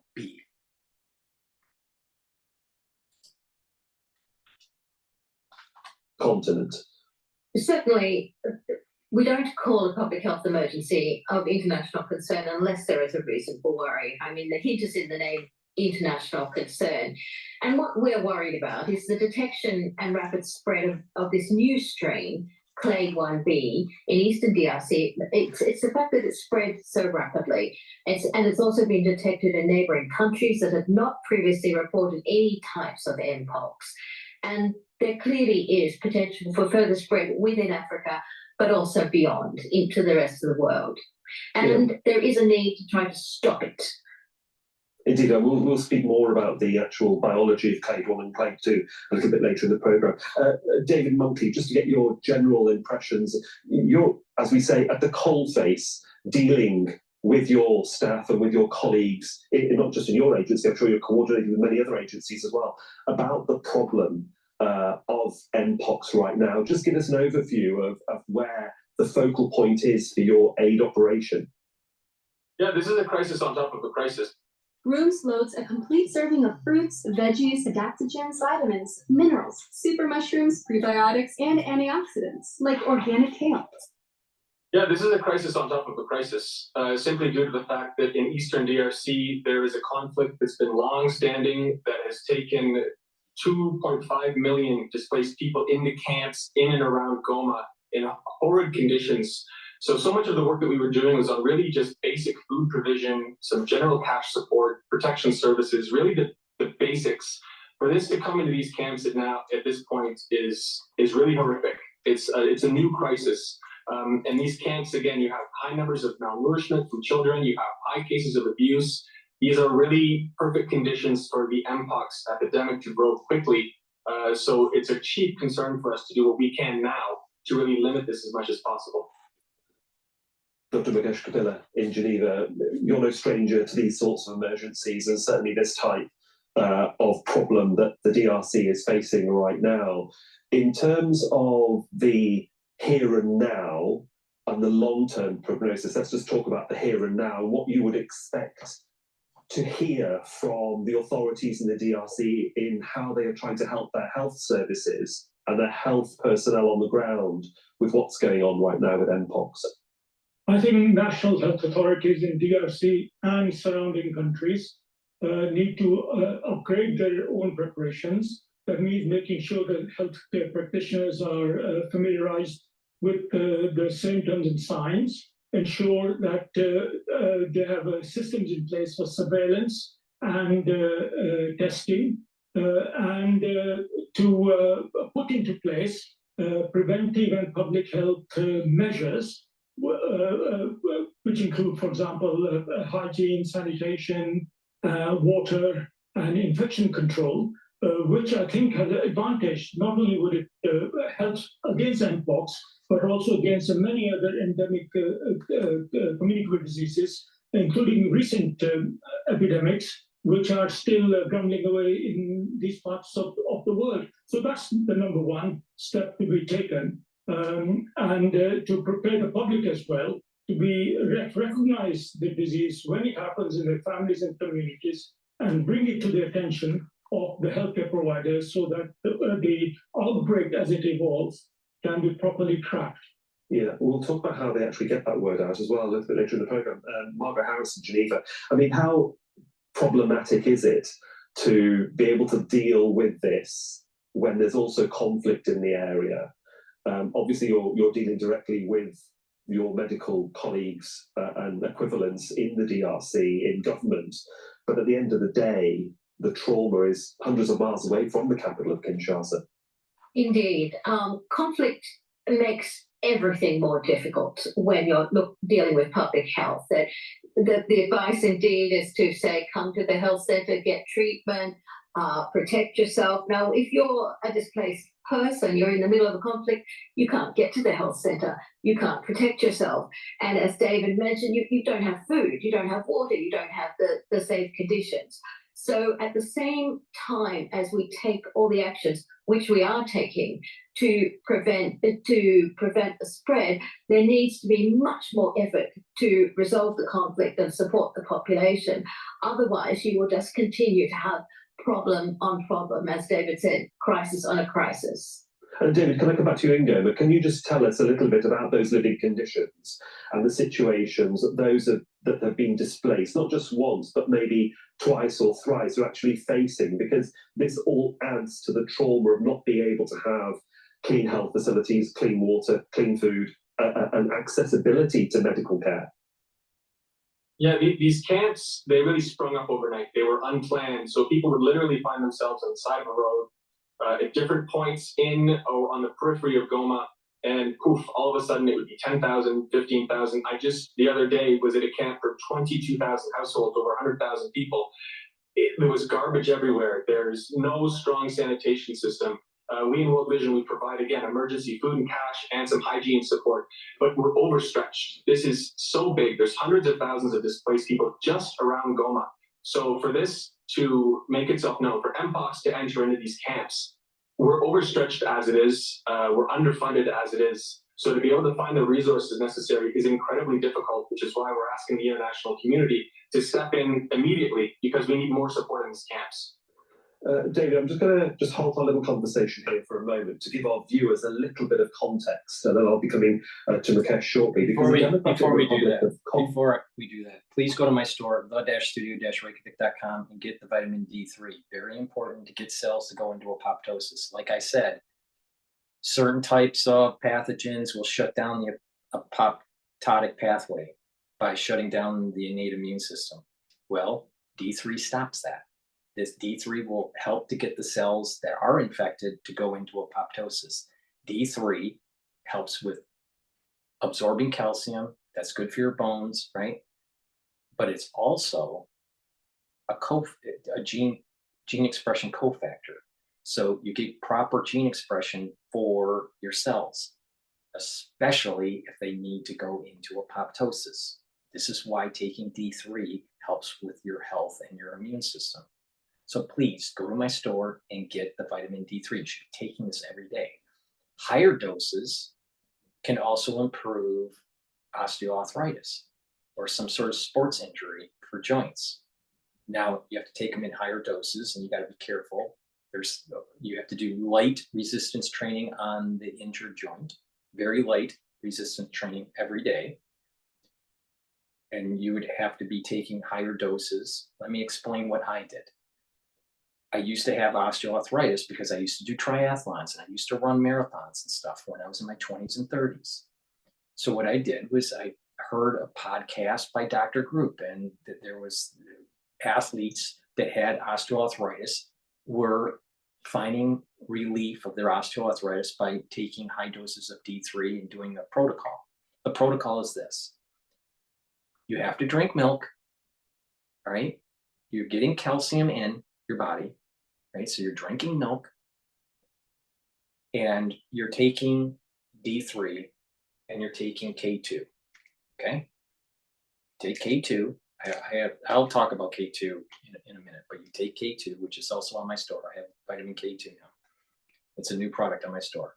But you take the D3 and you take the K2, you do light resistance training, and you're drinking milk once or twice a day, like an 8-ounce class, all right? Now, what I did, because of my BMI, I took 20,000 units, all right? So like today, I take 10,000 units of D3, all right? I take 5,000 in the morning and 5,000 in the evening, right? That's my daily dose, right? So I doubled my level when I was trying to treat the osteoarthritis. And I did that from anywhere from 20,000 units to 25,000 units over a 7-month period. All right, very light resistance training on the joint, because what you're doing is it takes a long time, but you're slowly remodeling the joint, the tendons, the ligaments, and you're building up muscle structure, and you're improving the bone, right? And the bone is remodeling. It takes a long time. So for me, and I had it in my elbow, in my hands, in my shoulder, in my knees, all right, a little bit in my hip. But what happens is that the arthritis pain increases the first 2 months. Then all of a sudden, the pain starts to drop. It gets better and better and better. For me, it took 7 months to remodel my bones and my joints in such a way where I had no pain and no problem. Now, you have to be careful when you take higher doses of D3, it can be toxic at higher doses. So the moment you start getting brain fog, you go back to a normal level. My normal level, because of my BMI, is 10,000. So just to give you a relative comparison, each soft gel is 5,000. So it's 2 soft. My normal is 2 soft gels a day, one in the morning, one at night. If I was remodeling my joints, I would be taking a double dose. So I'd be taking one in the morning, one in the afternoon, another one in the evening, like during dinner, and then another one right before I go to bed.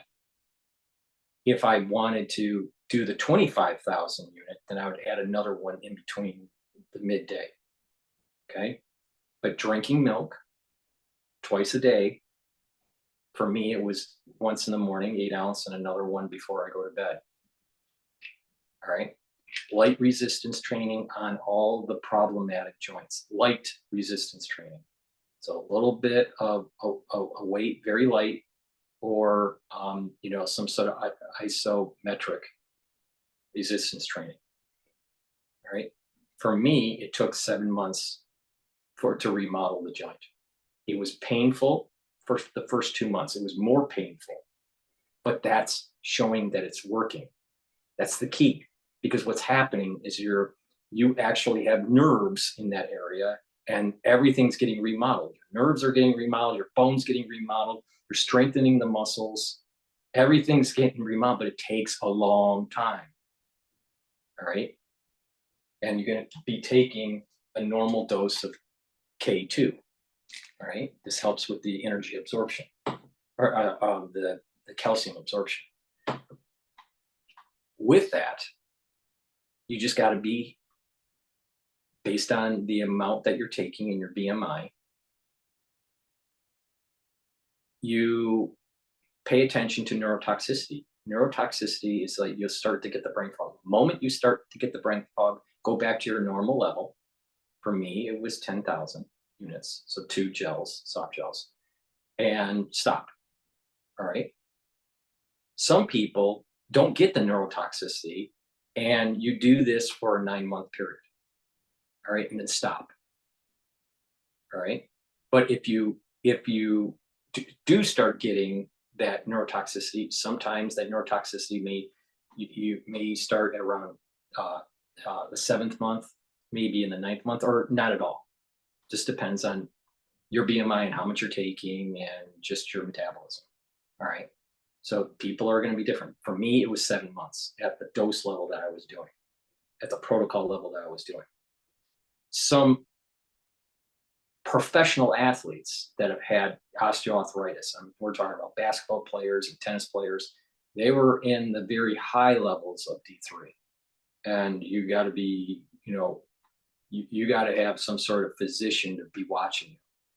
These individuals were taking extreme high doses, like the 10,000, 100,000 high level, or 50,000 level, depending on their physique.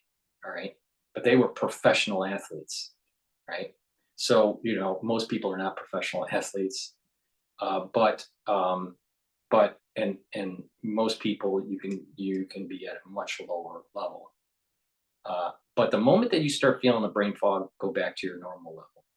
All right. And then just let your body heal. Now, for me, I only had to do it 1 cycle. Some people, they have to do 2 cycles, where it wasn't fully remodeled by the time they get the neurotoxicity, and just wait it out several, maybe 4 or 5 months, and then redo it again. And then that second go around, most likely it'll be fully remodeled. I was lucky and I was able to do it in 1 cycle. That's how you reduce osteoarthritis. All right. D3 at higher doses, just pay attention to neurotoxicity. If you start getting the neurotoxicity, you just back it off and you'll be fine. All right. And you take the K2, because it's synergistic to help to absorb the calcium. You're drinking milk. And if you say, I don't like drinking milk, you just got to get your calcium in another way. For me, the best thing was like a 1% or 0.5% milk. And that, and light resistance training every day for months. For me, it was 7 months. For some of the other people that maybe had more severe injuries, osteoarthritis, or joint pain because of professional athlete, it may take 9 months at higher doses. And in some cases, you may actually have to do 2 cycles of this, but don't do it back to back. Let your body, you recover from it, and then restart a new cycle of the protocol maybe 5 months later, if you need to. I didn't. Most people don't, but it just depends on your situation. But it's reversible. That's the key, right? And the earlier you do this, the better. So you don't have chronic inflammation. And like I said, if you have chronic pain and chronic inflammation, you're going to have a lower immune system. So everything I'm saying is I'm trying to show you and how to improve your body and slow down the aging process and have the longevity. This is a perfect example of taking the science and the experience of people like myself in the longevity movement and how to improve your body and move your life expectancy much farther out. I just gave you one. Another one that would improve your health is reducing plaque in your body. All right, how do you do that? You use D3. All right, you take D3. You also take the K2. This is MK7. All right, that's an important feature here. It's K2 MK7. So this also helps with bone health, but it also will help with cardiovascular health. Let me show you how. So the MK2, the K2 MK7, okay? The K2 MK7, which is what I have in my hand right here. You can get it on my store, low-studio-reykjavik.com. You take it every day. You take the D3, just normal dose. For me, it's 10,000 units, which is 2 soft gels, 1 in the morning and 1 at night, based on my BMI. All right. Then you are taking the C60, either in the avocado oil or the extra virgin olive oil or in the MCT coconut oil. What that does is that it's soaking up those free radicals and reducing the chances of oxidized LDL. Then you take nattokinase. Nattokinase will help to bring down the LDL levels. All right. It'll also break up clots, which is important. All right. So you're taking the omega-3, which is also bringing down the LDL levels and raising up your HDL levels, which is good for your cardiovascular. So you're reducing the LDL, you're reducing the oxidized LDL because you're soaking up free radicals, right? And the ashwagandha and the turmeric. The ashwagandha controls blood glucose levels and brings down inflammation. So that's important for your cardiovascular system because you're preventing inflammation in the intima of your vascular system. If you have inflammation in the intima of your vascular system, you're going to get a crack and then you're going to have plaque buildup. Your macrophages get in there and starts building up plaque because there's LDL in your bloodstream that gets into the crack of the intima, and then it starts building up foam cells. But if you reduce your LDL, reduce the inflammation, you don't have that lesion, small lesion or small crack in the intima of your vascular system, so you're reducing the chances of building up plaque. All right, and the turmeric is also bringing down that pro-inflammatory response. What they have found, all right, is that you can not only reduce additional plaque buildup, but by doing this kind of protocol, C60, K2, MK7, D3, turmeric, ashwagandha, nattokinase, and the omega-3, you're bringing down already built up plaque. You're reducing additional plaque and you're bringing down slowly the plaque that has accumulated. That's really important. And what this is the natural way of what research was showing with taking metformin, taking D3, and taking K2. All right? Because the metformin was to control blood glucose levels. And they were taking the D3 and the K2 to reduce the calcium buildup. But doing the other things that I'm telling you about, and bringing down the LDL, also with their protocol, they were doing statins. They were taking statins. They were doing the statin, the metformin, the K2, and the D3, the MK7, right? K2, and the D3. That was the protocol using kind of the pharma method because they had the metformin and the statin. Well, you can do this naturally. K2, MK7, D3, ashwagandha, turmeric, omega-3, nattokinase, and C60. And you're attacking the oxidized, you're attacking more of the oxidized pathway of the LDL. And you're pushing down that cholesterol, and you're pushing down that LDL, raising the HDL levels.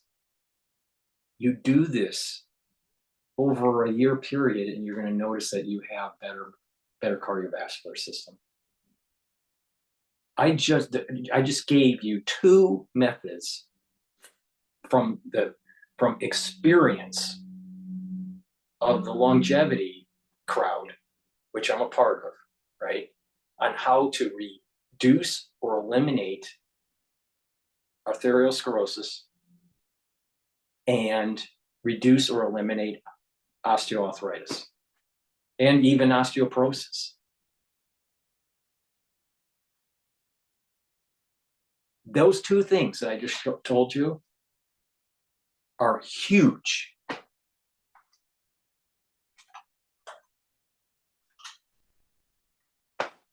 How many people are telling you how to improve your health? So please go to my store and get the D3. It helps to get cells to go into apoptosis when they need to. It's a gene expression cofactor for proper cellular health and metabolism and processes. And it helps to absorb calcium, but it also helps with osteoporosis. It helps if you follow a certain type of protocol to reduce osteoarthritis. And if you follow a certain protocol, it will also help with cardiovascular health.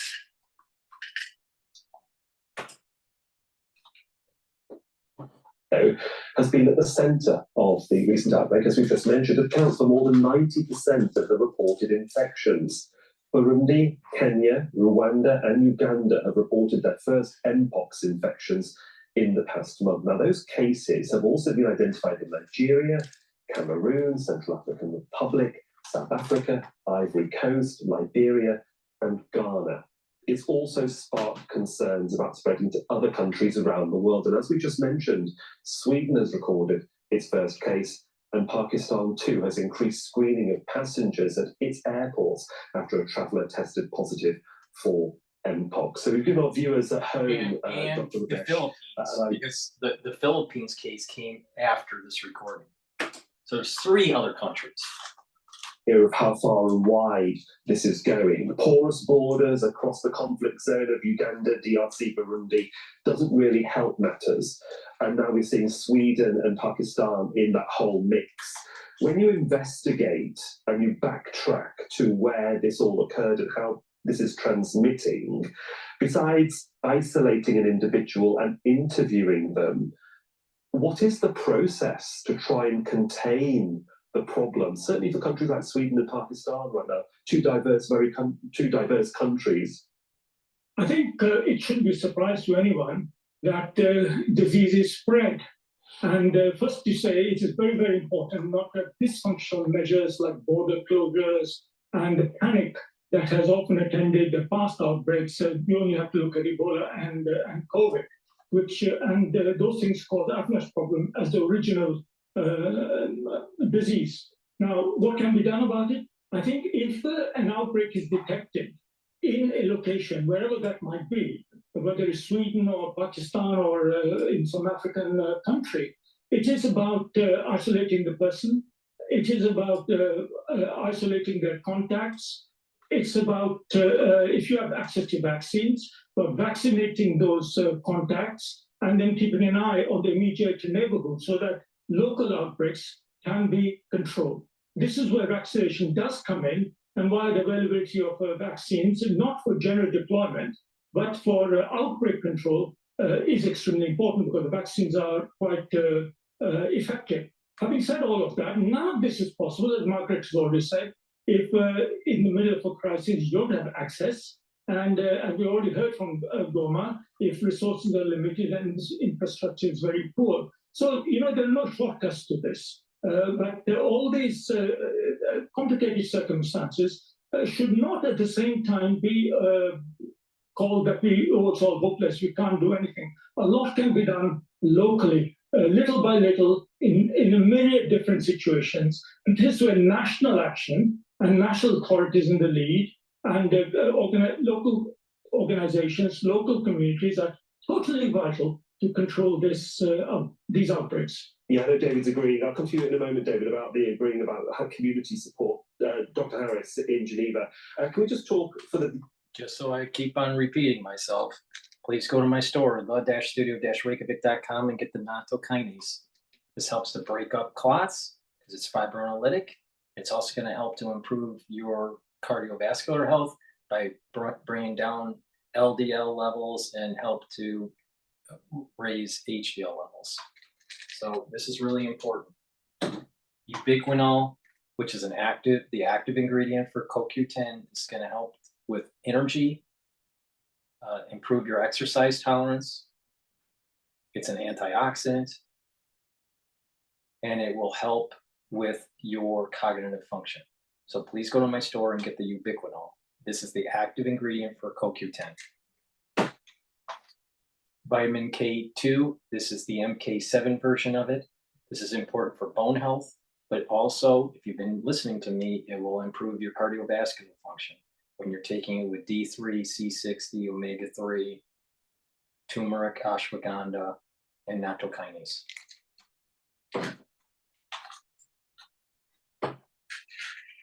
As well, what vaccines are available and are, you might say, eligible to get into the DRC, and what is being, you might say, researched or not quite verified yet, given the WHO tick of approval before they can be distributed? How quickly can we get these vaccines there, and can we get them in the volumes that Central Africa needs? So there are two main vaccines.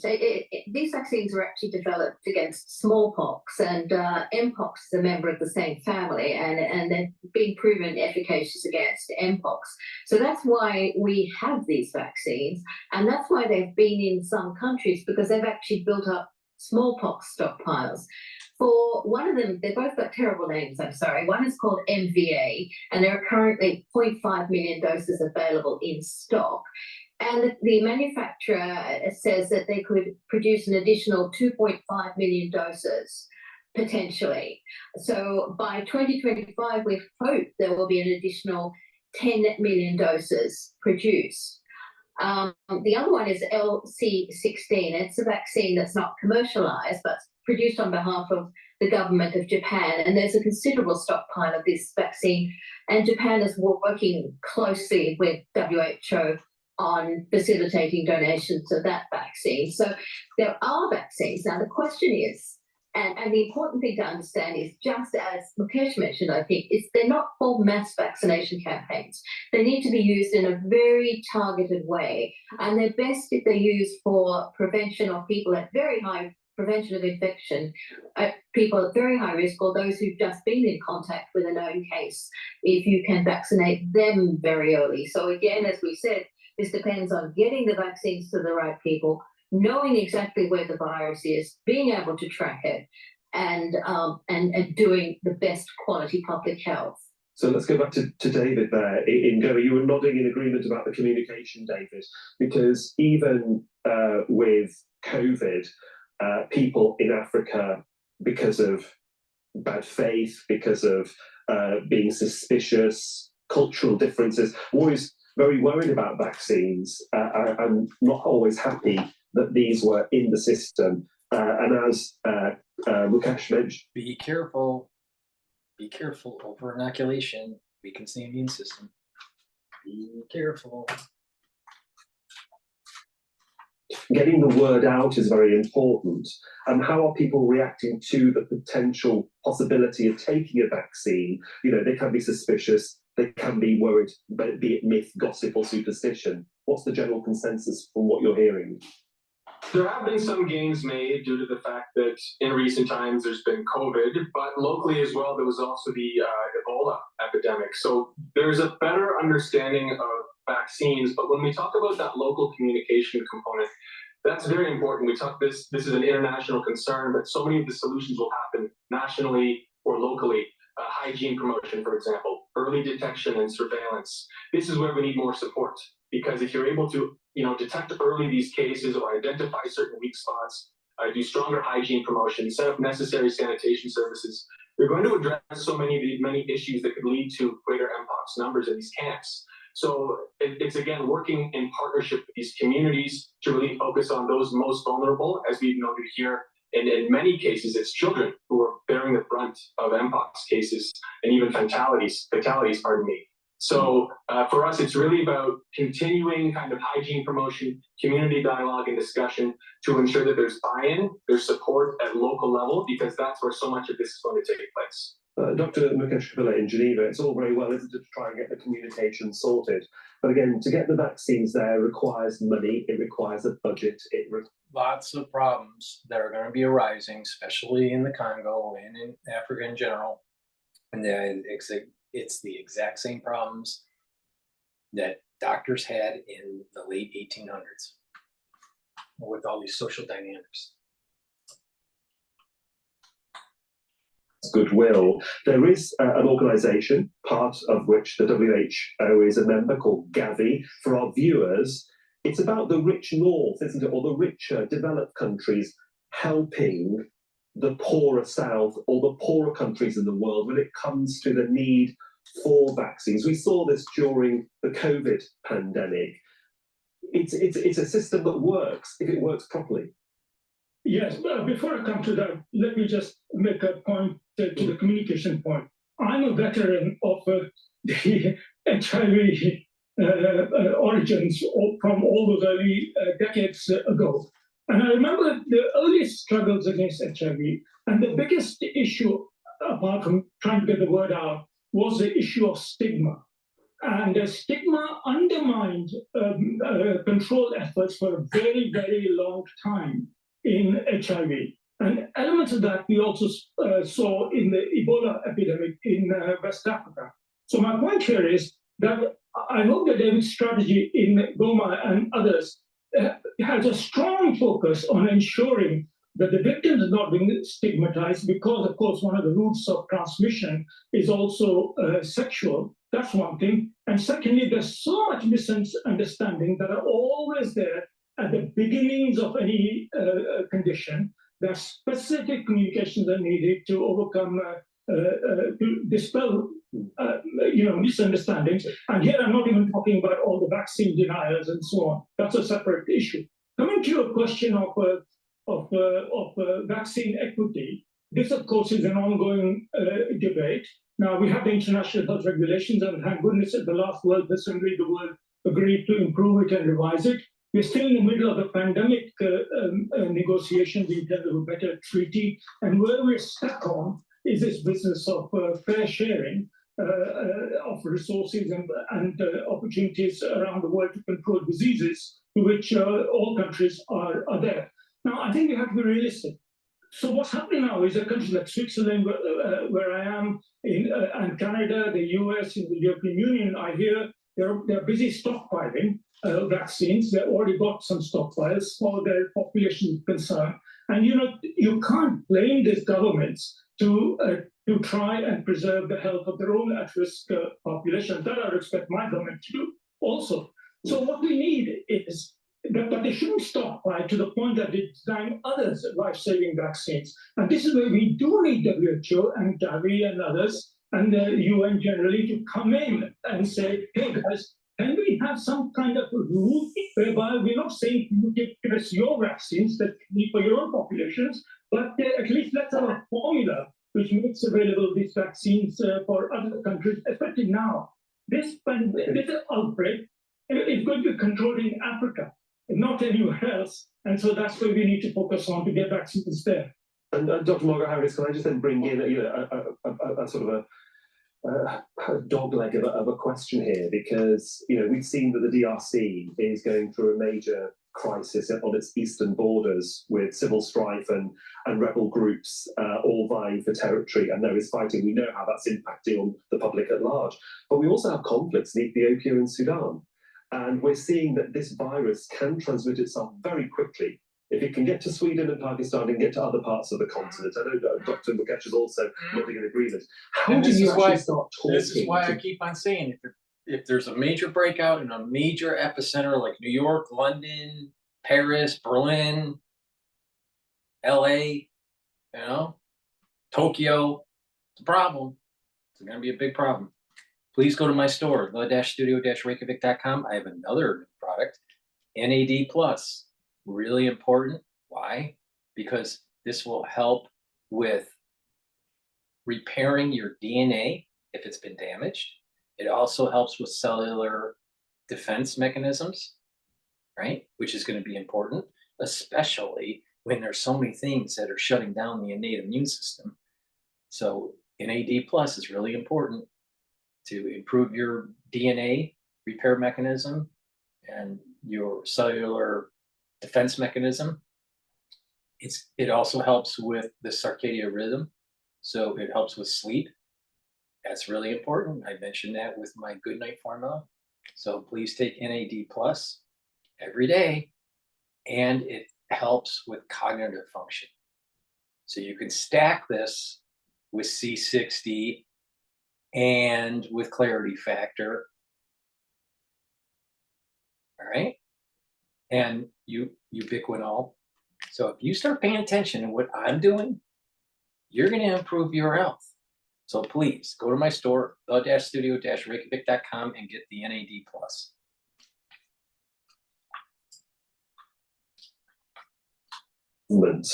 And to interested stakeholders when there is conflict in the region?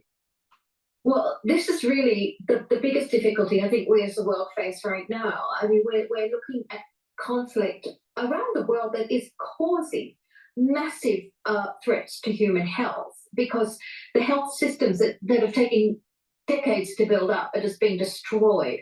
And indeed, as you say, if a virus gets into a country that's got no surveillance and has got no health system, first of all, you don't know it's there because you haven't got the surveillance. Second of all, if you even suspect it's there, you can't offer the treatment because people can't even leave their homes and come to a healthcare centre with any safety.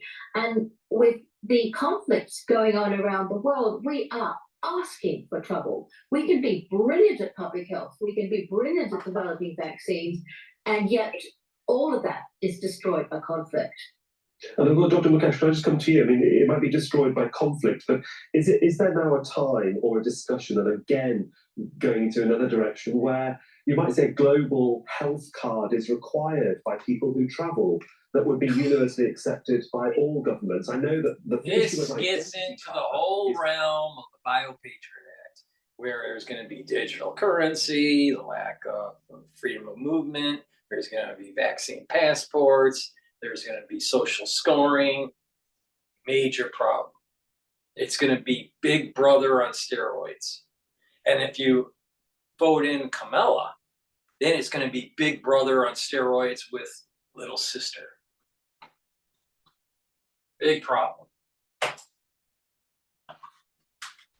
Always problematic in lots of countries, but to get the basic information of what vaccines you have and what blood type you are, is that a conversation that can ever be had with senior civil servants? Forget the power brokers. It's always the civil servants that develop and push policy. I think this is extremely important. I remember being in Lebanon and seeing the Syrian refugees coming across, and so many of them were the children, Syrian refugees, they were hyper-vaccinated. They were getting the polio vaccines and the other measles vaccines over and over again because they didn't have proper records, and the doctors are trained not to believe anyone else, and they do things in a precautionary manner. Now, I think, and we solution is do a titer test to see if they have the antibodies. Instead of hyper inoculating,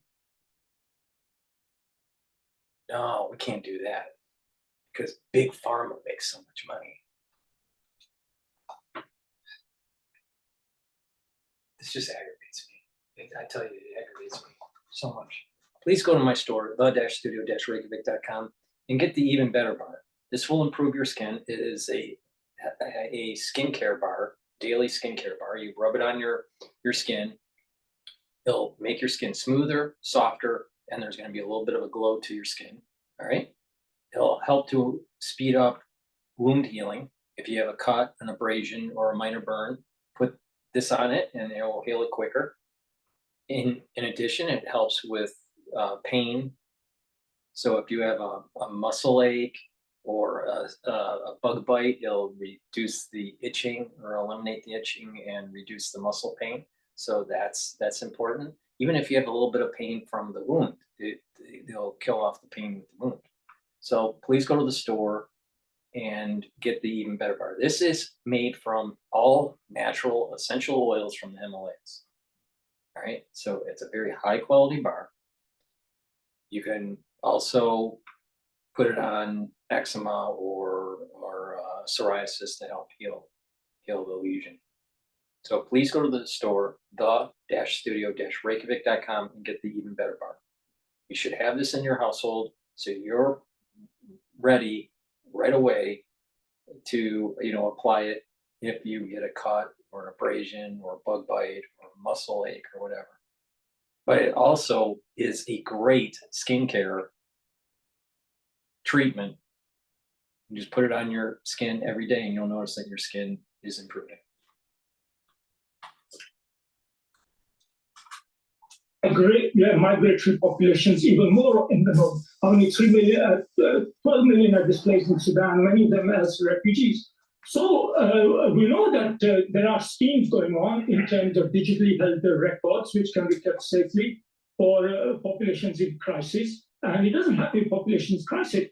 So some kind of system under the framework of universal health coverage, which WHO is such a big champion of, so as to ensure that health records follow the people wherever they might be taken by a conflict, and they're accessible to decide the optimal care for them, whatever little access and care might be available to them.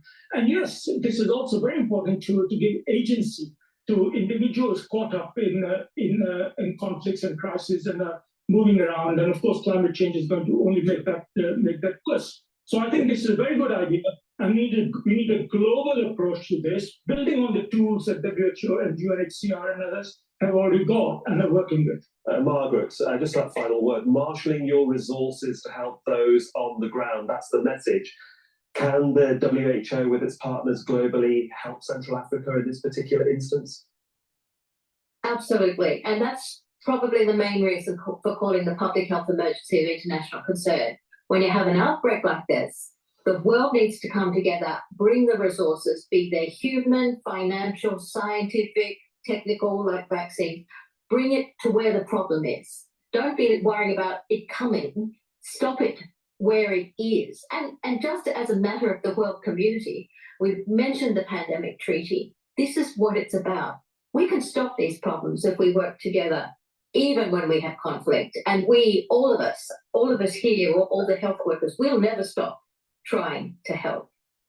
That's great to hear, and it's good to have all of you here on Inside Story. Dr. Margaret Harris, David Monkley, and Dr. Mukesh Kapila, thank you for joining us both from Geneva and from Goma. Please go to my store, the-studio-reykjavik.com, and get the last new product that I have. All right, I've put 5 new products on the store just recently. It is NAC, really important. Okay, this does wonders. You should be taking it every day. All right, I've been taking it every day. All right, so now I finally have NAC on the store. So you should add this to your protocol. What does it do? It will help to detoxify your body. All right, especially the liver and the kidney. But it will also help with mood, your mental health, and brain function. And it will help with respiratory system, especially for people that have asthma or COPD. It kind of alleviates some of the symptoms of that. It helps with fertility for males and females. And NAC helps to bring up your glutathione levels. That's important because that is going to help bring down the stress in the cell. So this is synergistic with C60. It's synergistic with these other antioxidants. So this is really important to take every day. All right. So you should be taking NAC every day. All right. So please go to my store, the-studio-reykjavik.com, and get the NAC. Let's see if there's any others that we should be taking a look at here. Now that's about it for the broadcast. Please go to my store, the-studio-reykjavik.com, and get the high quality deodorants that I have. I've partnered up with Rainbow Herbals, and we've developed these deodorants. They're made from essential oils from the Himalayas. They have no aluminum, no baking soda. It's all natural ingredients. And what is great about this deodorant is that it's also helps to detoxify your body. All right.